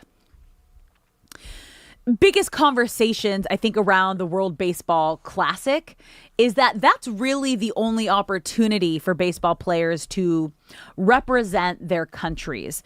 And I've always kind of wondered how this could work in the middle of the baseball season. Yes. But because the Olympics are going to be here in Los Angeles in 2028, it feels like if there was ever a time, and with the new CBA coming up and the negotiations that are happening after the season, if it's ever going to happen, now feels like the time it would. So as an athlete who didn't have, you played football in the NFL, who did not have an opportunity to play your sport in the Olympics, how would you feel, again, like as a player, having the opportunity to represent your country for the first time? It would be thrilling because you never imagined it would be a possibility, right? When I chose to pursue football, I never imagined being able to compete for a gold medal at the Olympics because it's not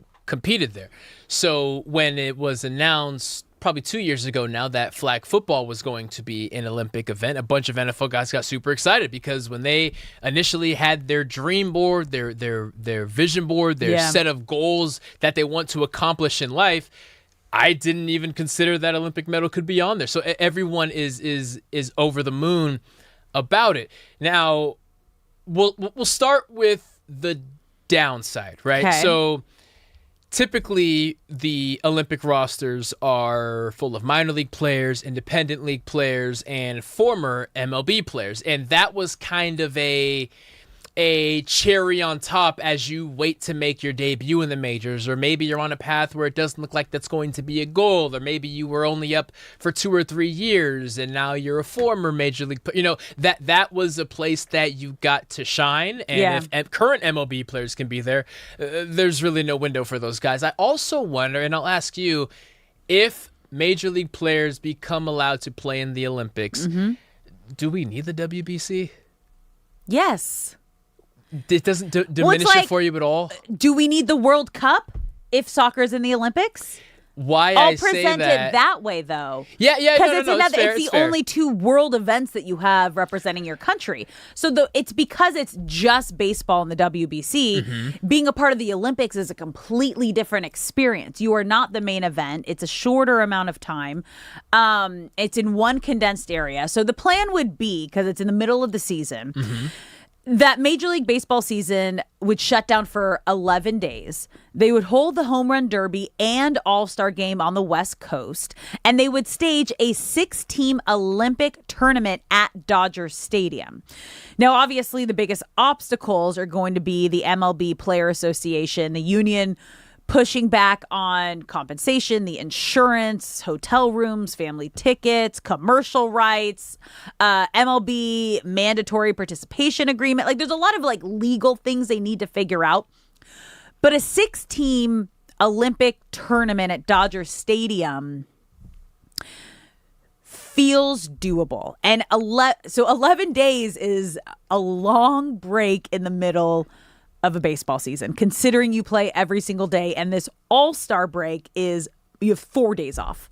I just realized I'm pretty sure that there will be major league players next summer in the Olympics because there will be a lockout, and they're going to have. It's not next summer. It's 2028. I'm sorry.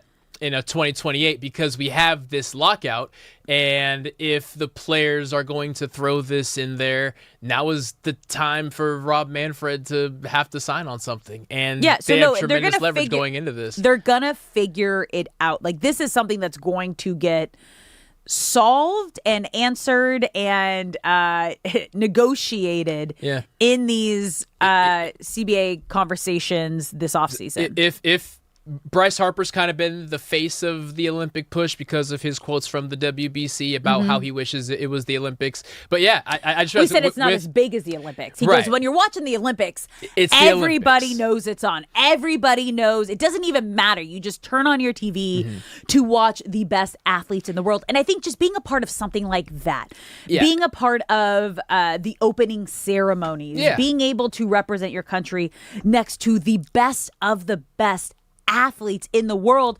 And like you said, this isn't something that when you were growing up that was on the vision board because it wasn't a possibility.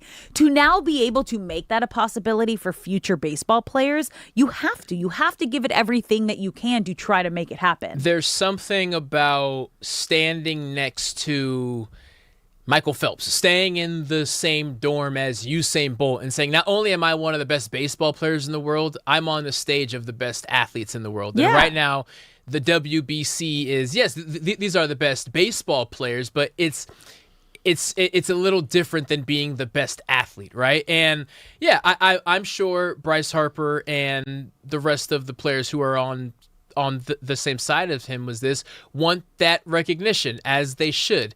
The World Cup is on right now, but the soccer is also played in the Olympics, and we get to honor soccer players along with track stars and pole vaulters and curling, and well, that's a Winter Olympic sport. But you get my point there. And again, I bring up the lockout and how perfectly timed it is, because now is the time to bring this to the bargaining table and say this is something that we have to get done. So let me paint the picture again of what it would look like.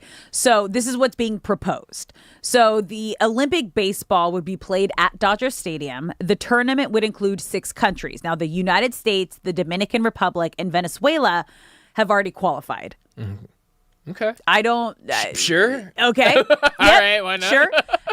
Teams would carry 28 players, 24 active and 4 replacement players. And MLB proposed the 2028 schedule with the regular season first half would end on July 9th. The Home Run Derby would happen on July 10th. The All-Star Game would happen on July 11th. And the Olympic baseball would begin on July 13th. The Medal Games would be July 19th. And the MLB season would resume on July 21st. So if you're not involved in the Derby or the All-Star Game, you would have a break from July 10th to the 20th. One thing that would have to change, though, is the WBC scheduling, because, well, one, the WBC keeps changing years. Like, I know once well, this is the COVID Olympics. No. But, okay. but what I'm saying is I think they would have to stagger, because the WBC interrupts spring training. Yeah. The Olympics would interrupt the season. So ideally, if you were to sell this to Manfred and the rest of the owners, it would it's have not to be till it'd be 2 years after. So like the Olympics are in 2028. The next WBC is 2030. But the thing is, the WBC keeps changing how many years are in between their events. So I'm saying the same way that the Winter Olympics and Summer Olympics alternate every 2 years. Yeah. The Olympics are going to get the bigger say just because that's the bigger ask of the league. So if the WBC is willing to move 2 years later so that we're not having spring training interrupt 1 year and then the very next year, we're actually being erupted in the middle of the season, I could see a world where that's the least invasive route possible and everybody wins. Speaking of winning, Spain has scored a second goal. Oh, Mbappe is look at that. very displeased. Wow, that's brutal. I did not expect this to happen. Holy moly. We're in the 60th minute, you guys, and Spain is up 2-0 on France. Bill Reiter must be going ham right now in the what's the room called over there? We're never in there because we get here like just in time to prep before the show and then we're out. But D-Mac and Reiter are here, I think, our entire show. I think they're here before we get here. Sometimes. I don't understand. I'm like, your show isn't for 5 hours. They love it, man. They just want to be here and hang out with everybody in the office. But back to the baseball in the Olympics. I hope this happens. I think it would be so cool for the players. And then also like for a guy like Mike Trout, who if he stays with the Angels, like has not gotten an opportunity to play meaningful baseball in October, to be able to play meaningful baseball for your country, just like that's so cool. It would be special. I feel that the players have a ton of leverage right now. We've only really heard Bryce Harper come out and lobby for it, and he was villainized for it.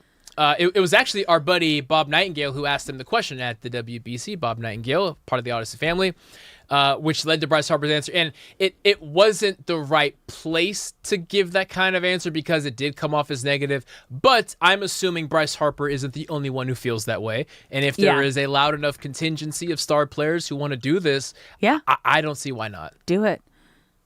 I'd watch. Do it. I'd go. Of course. Well, because right now, it's like college. It's a lot of college kids playing in the Olympics. Independent league guys and former players that are kind of fresh off, still looking for if their journey's over or not. So, yeah. Let's do it. Gold medals all around. And it would be at Dodger Stadium, you guys. The first ever to have Major League Baseball players playing in the Olympics. That is so cool. All right, guys, we're going to take a quick break here. When we come back, we might be getting another star back on the field here in LA. Don't go anywhere. We're going to break down who that's going to be when we come back.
What's up, LA? Welcome back to Brock and Alex on the new 97.1 The Fan, the voice of LA sports. I'm Alex Curry here with Brock Vereen. Thank you for spending your midday in LA with us, whether you're listening on the radio, the Odyssey app, or watching us live on YouTube.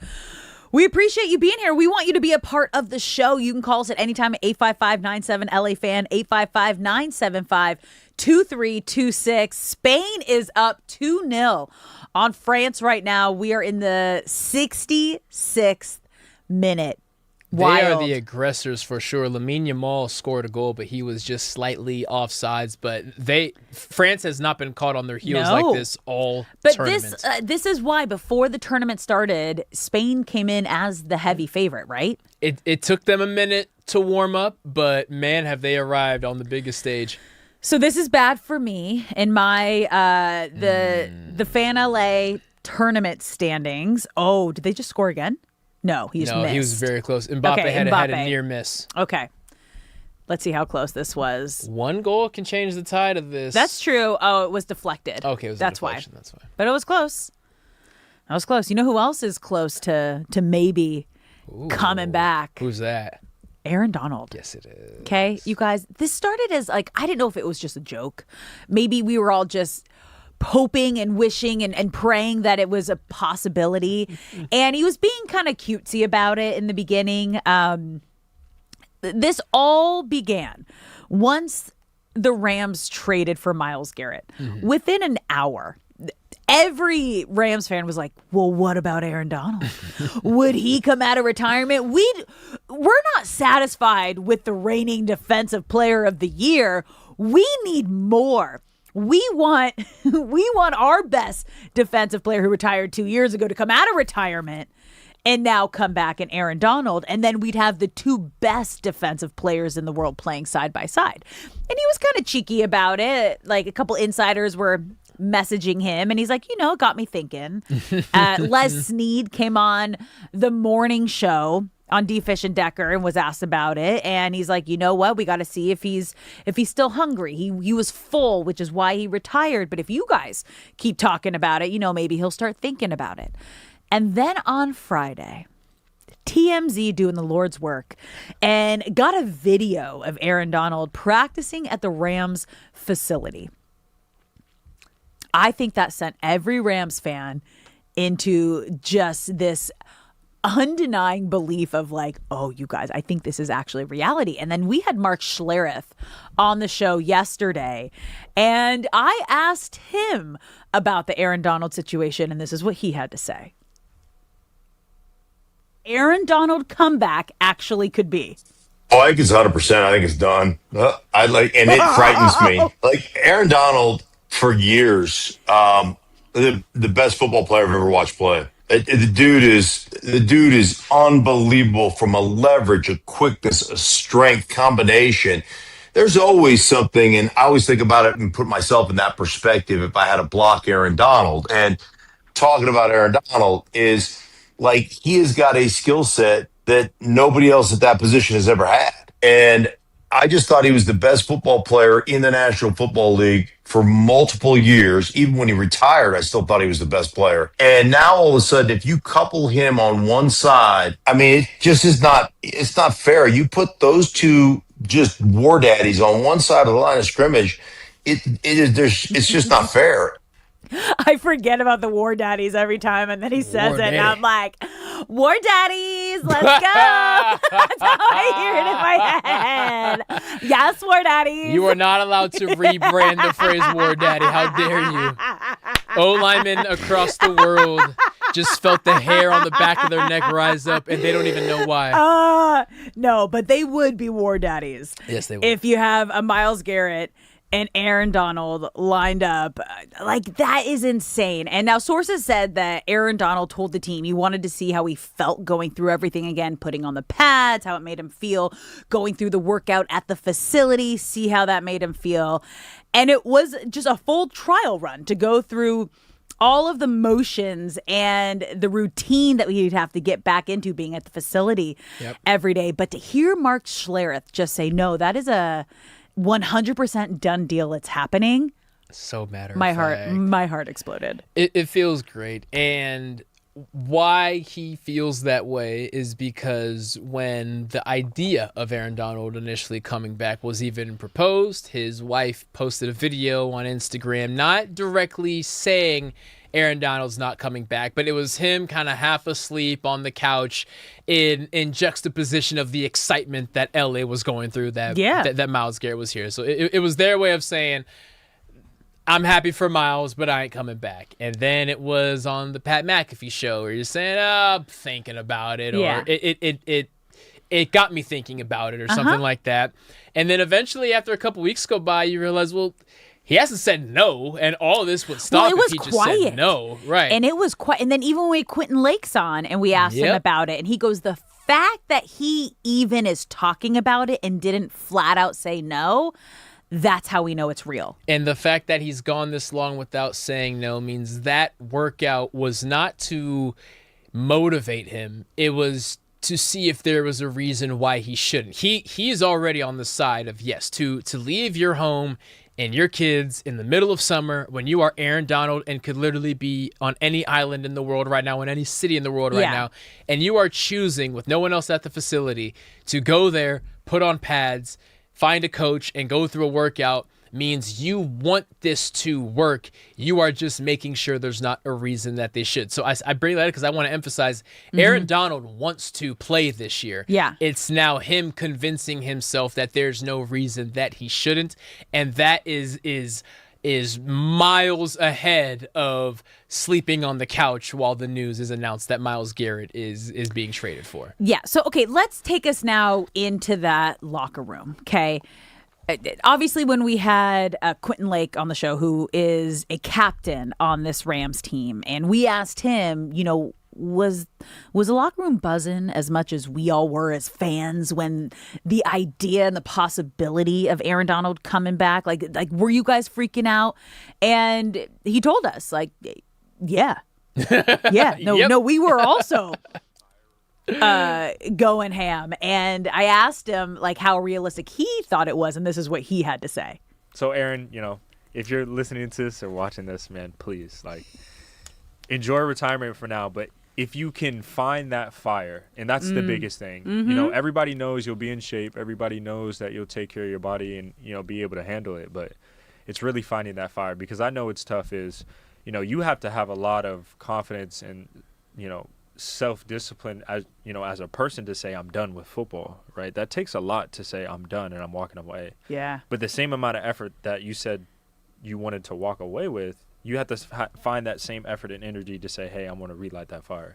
So that's it. You know, if you can find that, you know, please, everybody will be like, you know, we'll welcome you back in open arms. And I think a lot of people out there are going to try and do their best to kind of influence you and push you and nudge you to, you know, find that fire. So I think that has to be the biggest positive moment coming out of this, is that everyone wants him to come back, and everyone would be excited. Even Myles Garrett, he's been asked about it. He's been doing like the podcast interview train since coming and now being a Ram. And that's one of the main questions that's brought up in every single conversation is like, well, what do you think? Every single person involved with the Rams organization is like, that would be incredible, including Myles Garrett. You just heard Quentin Lake, a leader, a captain on this Rams team. Like, please, Aaron, find that fire. We will welcome you back with open arms. So explain what that is like, having someone of that caliber coming back into the locker room and what it can do for a team. Mentally, it provides a ton, because while you know how good your roster can be, the fact that Aaron Donald came out of retirement means he knows that we are capable of winning a Super Bowl ring. Like, despite what all the odds say and what everyone says in the media, within the locker room, it is a certified fact. Aaron Donald is not coming back to make an NFC championship. He's coming back to win a Super Bowl. And that is just the final nail in the coffin of, okay, we're doing this. And anything short of this, of winning a Super Bowl, is a disappointment. It resets everyone's goal. And why, as an individual, you get excited is because Aaron Donald makes everyone's life easier. We'll start with the defensive front. Braden Fisk, Poona Ford, Kobe Turner, and Byron Young. Young guys who all of the attention was initially going to be on Myles Garrett, but now you have all the attention on Myles Garrett and Aaron Donald. You don't have the facilities and the manpower left to deal with us, and we are all rising stars ready to get cashed out. You look at the secondary. They add Jalen Watson. They add Trent McDuffie. You got guys like Quentin Lake. We no longer have to cover as long as we initially had to because your quarterback is not capable of standing back there. Oh, no, Kylian Mbappe is down. Grabbing his ankle. Grabbing his ankle in the 76th minute. I hope it's not serious. If it is a serious injury, you can kiss this tournament goodbye for France. Or maybe it's just a fake. Oh, yeah. That looks Probably like a trip. fake. Probably a fake. That looks like a trip. He needs to get up and hurry because they only have 2 goals. Yeah. They need 2 goals. If you are the secondary, you do not need to cover very long. For the linebackers, for the second level of that defense, since Aaron Donald retired, the Rams' run defense has got worse and worse for the past 2 years. Of course. Because Aaron Donald was in the middle just plugging up everything. That makes their life easier. And, of course, if you are Matthew Stafford in this offense, our defense ain't giving up nothing. We can go out here, play free, and play aggressive, and we will have the ball in our hands twice as much as we probably thought that we were going to. It just makes everyone in that locker room's life easier. I'm so excited. You guys, we want to hear from you. You can call us at 855-97-LA-FAN, 855-975-2326. Let's go to Mitch in East LA. Mitch, how are we doing today? How's it going, my beautiful people? Thanks for taking my show. Great show. Oh, thank you. Sir. Thank you. What's going on?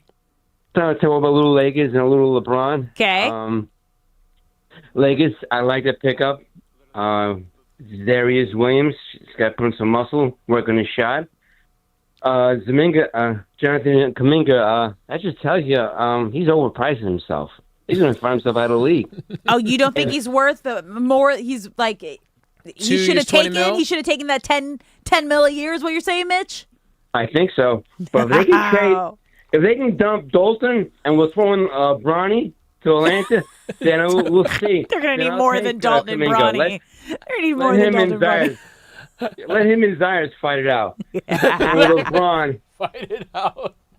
I know. And with LeBron, I think I have a theory. I think why he left LA, and he's saying he doesn't want to play with the Knicks because it'd be too easy. Then play with Sacramento or Charlotte. But I think with the Rams' movement of trading for Myles Garrett and even AD, he doesn't want to shine the spotlight. I think that's it. He wants a little spotlight for him. The sun rises and sets on LeBron James in his book. Thank you, Mitch. Thank you. Never a dull moment with you, Mitch. We appreciate you. But did he toss in Aaron Donald and Myles Garrett within the Lakers take? But then it went back to the sun setting and rising with LeBron James. That's true LA sports talk. That right there. I was like, no one connects the dots like Mitch. He's a pro. He is a pro, man. Keep it localized. I love it. Yeah. Wild. Throwing in Bronny and Dalton Connect. That's going to be the trade for Kuminga, the sign and trade with the Hawks. You're right. No, they're going to need a lot more than that. But the more we really talk about the Aaron Donald, you guys, nasty. That would be insane. Like filthy.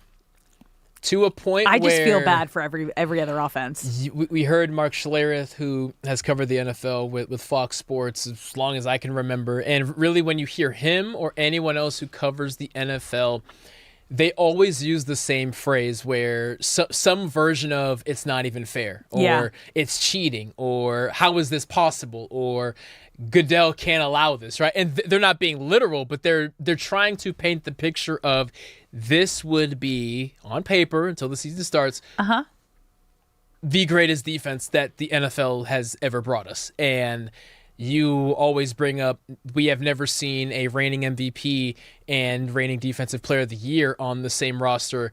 I mean, at this point, how many surefire Hall of Famers have we ever seen on one roster at the same time? I mean, it's well, yeah. If Aaron Donald comes back, it's unprecedented. Did he win his last season Defensive Player of the Year? He was always in contention. I wonder if he won it. Would it be 2023 was his last year? I feel like that was TJ Watt. Okay. moments. Okay, so he was still at the top of his game, obviously. Yeah. Oh, it was Myles Garrett in 2023. Yeah. Okay. So it's all good. It's all good. Like, I'm still having a hard time comprehending having both of them on the line together. Doesn't make sense. And imagine being an offensive coordinator trying to tell your line, who is incapable of blocking one of those guys, that both of them are now on the other side of you, telling your quarterback, even with minimal time, you need to find an open man, even though your receivers are being covered by Trent McDuffie and Jalen Watson. There's no weakness. Like the visual, open net, get it in, goalie's out. No, and he still made the stop. Oh, France had an incredible opportunity. That's insane. Chip it over his head. What were you thinking? Goalie was out of the net. Dude, out of the 18. And they were not outside able. Outside the 18. Unfortunate for France, this is not going to be a game. I think that Spain won. This may be a match that France lost. Wild. They just have not looked like themselves from at the all. PK, Yeah. like silly play of like a high kick in the box. Can't do that. To right there, that was the Missed keeper is opportunities not in galore. the net. He's not in his box. You could have just chipped it over his head. This is going to be painful. If they can't pull off a miracle in the next 10 minutes, this is going to be a painful pill to swallow. Wild. Unreal. All right, guys, we're going to take a quick break here. When we come back, we're probably going to have the finale of this France-Spain game. Oh, keep her down. Where are you going to be watching the All-Star game tonight? So much more coming up next on Brock and Alex. Don't go anywhere.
What's up, LA? Welcome back to Brock and Alex on the new 97.1 The Fan, the voice of LA Sports. I'm Alex Curry here with Brock Vereen. Thank you for spending your midday in LA with us.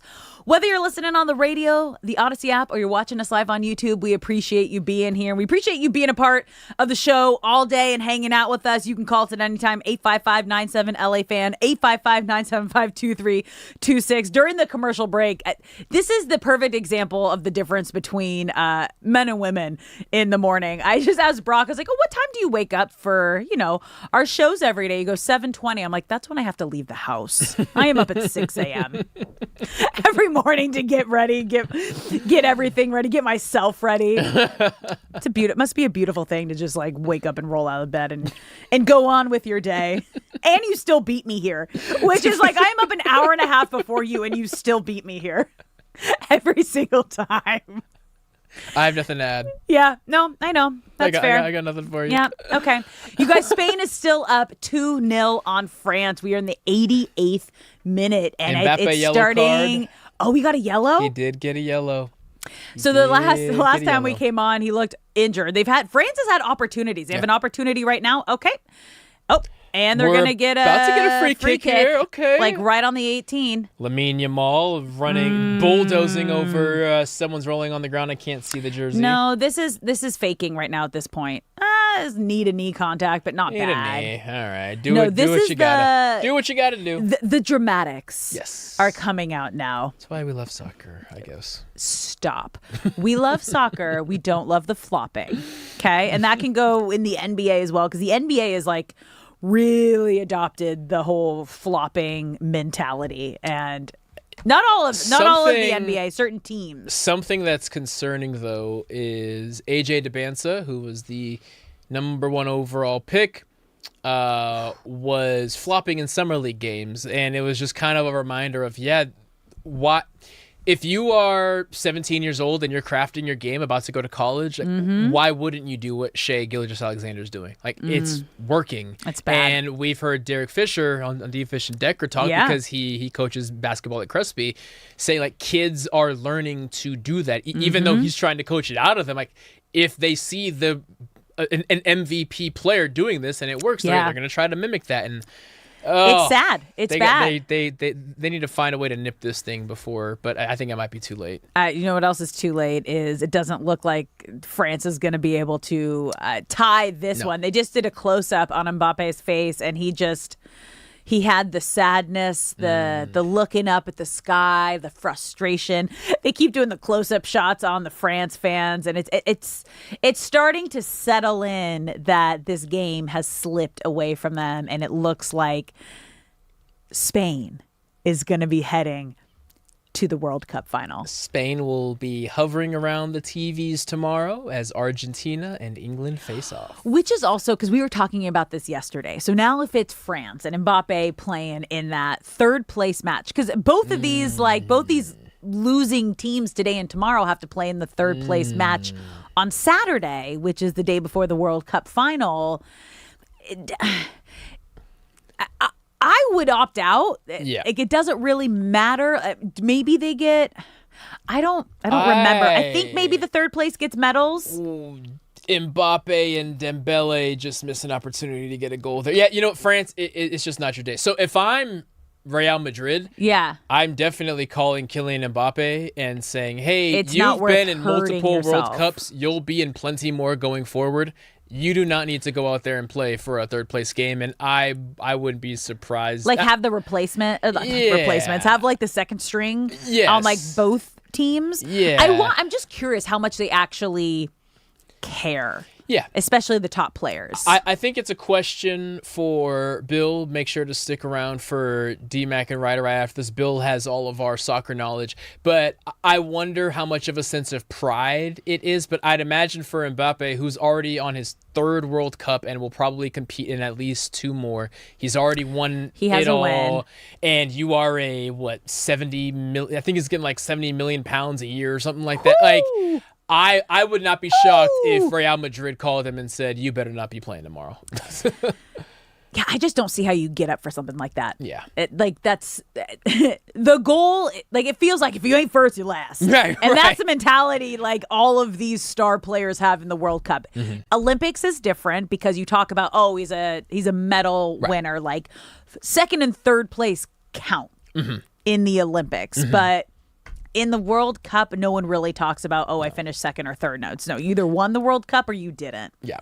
You could not tell me. Now, I know that the team / country gets paid depending on where they finish, but I don't but think with how much money? And I don't think Mbappe cares about that. So, nor does Real Madrid, which is his club team, which is why I keep referencing that. If I'm the club that's giving you dang near $100 million every single year, I have no interest in the money that you are bringing France for playing in a third place game. That's so wild. Yeah, so there's 7 minutes of added time right now, but it just feels like Spain has complete control over this match. But we are also hours away from the MLB All-Star Game. Brock, you're going to run through the starting rosters and just kind of see who we're excited to see tonight. Let's start with the American League. We spend plenty of time talking about the National League here because of our beloved Dodgers. Sure do. Catcher for the American League, Shea Langelier for the Athletics. He is a star, and he's going to be... I keep forgetting that the A's, it says...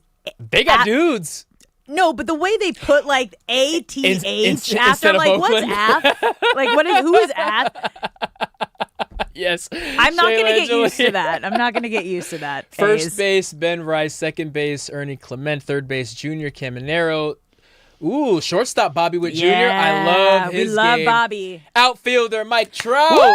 Making his 12th All-Star and this is appearance. home. This is like the hometown team. He grew up in Millville, New Jersey, but it's just outside of Philly. He is a huge Philly fan. You'll see him during the Eagles season sitting in his seats. Like, this is his hometown team. Probably the only non-Philly that won't get booed tonight is Mike Trout. They love him there. For sure. Other outfielders, Riley Green, Cody Bellinger. We love Belly. Yankees. I miss Belly. I knew he made it. I didn't realize he would be a starter. Congrats to him. Yeah. And Yordan Alvarez will be their DH. For the NL, we got Drake Baldwin behind the plate. Freddie Freeman at first base. Ozzy Albies second base. Max Muncy at third base. Let's go. CJ Abrams, who is a star for Washington, at shortstop. Outfielders, we got Brandon Marsh. So Brandon Marsh used to be an Angel. Okay, Brandon Marsh. He's awesome. All right, but now he's like a Philly staple and a Yes. Philly star. But I knew him during his time with the Angels. Did he have the hair with the Angels? Yeah, but he did, has the wet okay. hair that you Yeah. see, and everyone's like, is it sweat? What is happening? He just always has like wet-looking long hair when he's playing. This man is like heart of gold, like awesome human. Big fan. True locker room guy, Yes. if you were to use a general phrase. Everyone loves him. He was out there Cool, cheering on Bo Schwarber that's and cool. Harper, going ham for the Derby yesterday. Love that. Big fan of Brandon Marsh. To round up the outfield, we have Juan Soto and Andy Pages in the outfield. That's who I'm most excited to Yes. see tonight. Just to see him finally get that moment. Like, even if we go back and we remember Dave Roberts announcing Pages as an all-star when they were all in the clubhouse after, and he just says, this is a guy who didn't like the gym, like didn't think like no one thought he could like get to this point. Not many people thought he could be a starting center fielder. People didn't think he could play center field. They thought they had to put him in right field. And then not only, like, he has been in the All-Star conversation for 2 years in a row, got snubbed last year, and to have his moment. I am so excited to see the look on his face when he is called as a starter at the All-Star game and you see him run through. It's usually a tunnel. There's fireworks around him. Like, that moment for Pages, I am so excited to see. Who am I missing? That's not enough names. Schwarber. No, that's not enough Dodgers. Oh, pitching, Yoshinobu Yamamoto. That's who I'm missing. I forgot about the pitchers.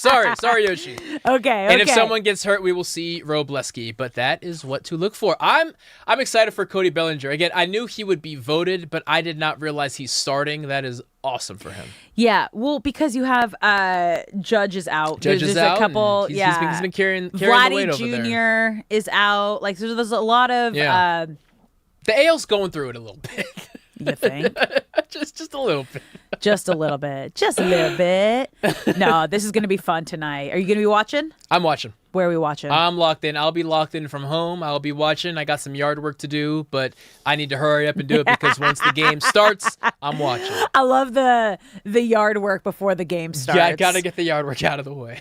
Dude, this is going to be fun, you guys. Today was a good one. Yeah. It's sad to see. It was not good for the France. Sad for me just because I had France in my the fan LA. I'm officially out of this, but that's okay. I wonder if we get points for the third place game. So maybe I'll be rooting for the third place game. Okay. I was just talking trash on the third place game. But if it gets me points, if they finish third, maybe. You're still in this thing. I got to reframe the mindset. You're still in this. Congratulations to Bill Reiter and his team, his Spain. Thank you for hanging out on Brock and Alex. Don't go anywhere. D-Mac and Reiter's coming up next here on 97.1 The Fan.